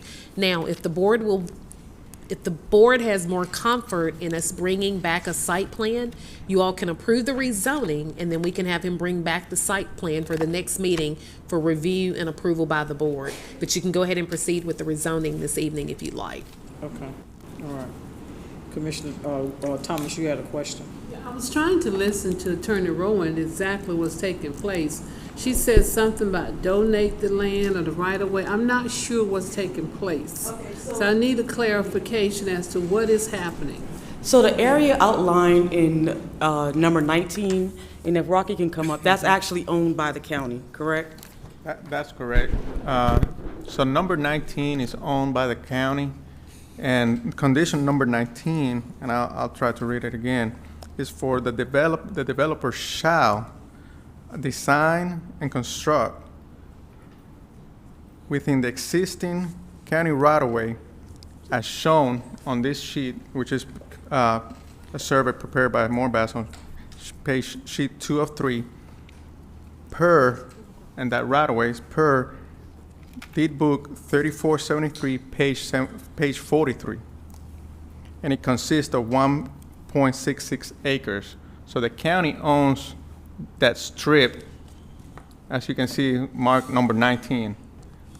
So the condition is for the developer to build the road on that section, and then on number 20 is for them to preserve that segment highlighted for the future road. Would that make clear, Commissioner Thomas? So you're exchanging land? No, ma'am. Basically, we're not exchanging. They're gonna build the segment on number 19. They will build that, design and build that. And in the segment of 20, they're gonna preserve the right-of-way. And in the future, the county will build that road, which takes you back to Willow Lane, which the county is working on buying a right-of-way for a roundabout, Willow Lane and Bridges. Okay, so they're gonna build 19. Correct. Preserve 20, and somewhere down the road, we're building 20, is what you're saying, the county? Correct. Okay. So this is road, Okay. this has nothing to do with, We're not giving them the properties, we're just allowing them to build a road in Right. section 19. Exactly. Right. I got you. So I wasn't sure what you were our saying. right-of-way. Yes. that makes sense. Okay. Okay. According to our specifications, Steve. That's correct. If I may, just related to site plan. We're fine with all the same zoning conditions about rear loaded, the style that was presented tonight, the elevations, the amenities, et cetera. The site plan will change, however, based on that road. So it's likely that that road, there'll be entrances off of that road in a smaller development there and a smaller development there. But it will be the same exact intent, and we're fine with all the conditions that are presented in addition to these other two. And I apologize for putting you guys through this. It was a unique situation. Okay. And Madam Chair, there were some things that come on that you wanted, that we kind of discussed, that you want to make sure they are aware of as far as the site as well. Okay, so, and correct me if I'm wrong, Commissioner Thomas, but we discussed, the parking, the extra guest parking around the development, which they have included in their updated site plan. Now, that site plan is going to change, but they still have to do that extra parking. And we can make that a condition. Please do. Yes, ma'am. I will make that a condition, that they are required to have guest parking. Even though it was on their site plan, it wasn't in the conditions. Since it's changing, we'll make that condition. I'll say they're required to have guest parking. That would be number what? That would be number Give us a 18. number. It will replace 18. Okay, we'll replace 18. Yes, ma'am. And the sidewalks exterior, please? So we discussed you wanting highway corridor 10-foot sidewalks on the outside of development, 5-foot sidewalks on the inside. And we've confirmed the buffer that's there as well? Yes, ma'am. In front of Mount Carmel? So it is sufficient for any type of expansion of the road? 30-foot buffer should be sufficient. Rocky, is that sufficient for the expansion of the road? Yes, ma'am, it's sufficient.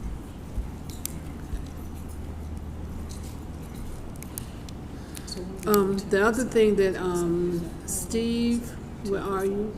Somewhere.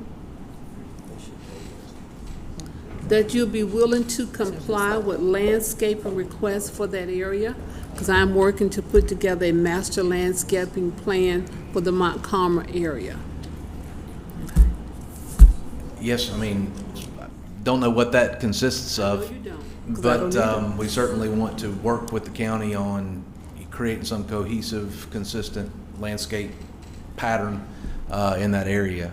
We have to landscape it anyway to meet the buffer requirements that the county has. So we'd be willing to take that into consideration as we're doing plant selection and that type of stuff. You will be complying. If there are rules in place, yes, ma'am. Okay, thank you.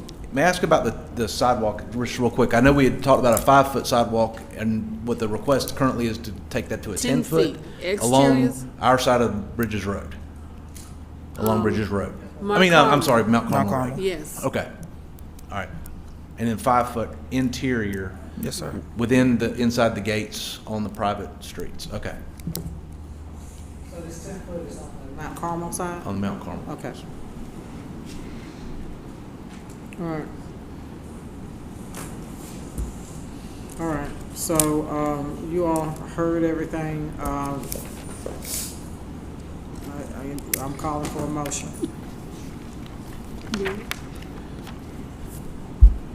I make a motion that we approve with conditions 19 included and the changes we made to the sidewalks. And 20? And 20.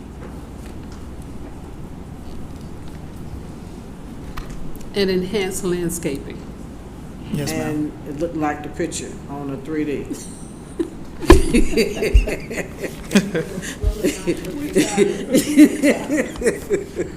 Okay, so we got a motion, can we get a second? I second. Okay. Discussion, Commissioner Wilson. So I'll kind of recap my thoughts on townhomes. For the last 5 years, you've heard me talk about different issues that townhomes can bring. Number of bedrooms versus the length of the driveway versus the width of the streets, people parking on the streets. Public safety equipment can't get in and out. So townhomes with the codes that we have, current codes, can be a life safety concern. So you've heard this, I've echoed this for 5 years, but we keep putting townhomes, approving them. So obviously I'm the only one, but I can't speak for the other commissioners. They're just my thoughts. So. I'd just like to say, we've added sprinkler systems to these townhomes to make them safer. We've made sure that we stayed within 127 units, which is reduced for that area that they can ask us for, but we kept it confined to that. In addition to that, we have constituents who are constantly asking us for amenities throughout the community. That comes with some growth in the area. So when people stop me and say, when can we have a Papados? There is a formula that Henry County must meet to get a Papados. When can we have a Cheesecake Factory? There is a formula, what's called density, that they will come to when we show them that we can support these types of industries. So we're working and putting them in select areas. Remember, this is not going directly where there is a subdivision that's been refined and been there for 30 years. We're trying our very best to select the areas for this type of high density and growth. And that does take balancing. It really does. But these sets of townhomes will start at $1,800 a month, some going to $2,400 a month. So that means we're looking at high-end people to come in to Henry County and add to our growth factor. I think we had the fire marshal look at all the back alleys to make sure that emergency equipment can easily have access in and out of this community without any problems. So thank you, staff, for doing your work. Thank you, board, for supporting it. And I think we're ready to go forth on it. No, one part of the motion, are we bringing the site plan back before us? Is that part of what we need to do? Commissioner England's district, is that something you want us to bring back, Commissioner? Oh, I'm just asking, I thought that you said that it was. I recommended it because I know that was one of his. included in the motion, but Okay. yes, make sure that's included. We can definitely do that. Okay. So we have a motion on the floor with all of the stipulations. Stephanie, you got everything? We got a second. If there's no other discussion, all in favor? Aye. Okay, Clemens is aye. Okay, all opposed? Okay, motion carries. All right, anyone else signed up for public comments? Stephanie? No, ma'am. Okay, we need to approve the minutes from the July 26th BOC meeting on the millage rate. Call for a motion. A motion to approve. Gonna get a second? Second. Okay, no discussion, all in favor? Okay. Any opposed? Motion carries. Upcoming meeting September 7th, 2022 at 9 a.m. This is a Wednesday board meeting due to the holiday. And it's a regular BOC meeting. And then our September 20th, 2022 at 6:30 is our regular board meeting. Meeting is adjourned. Thank you.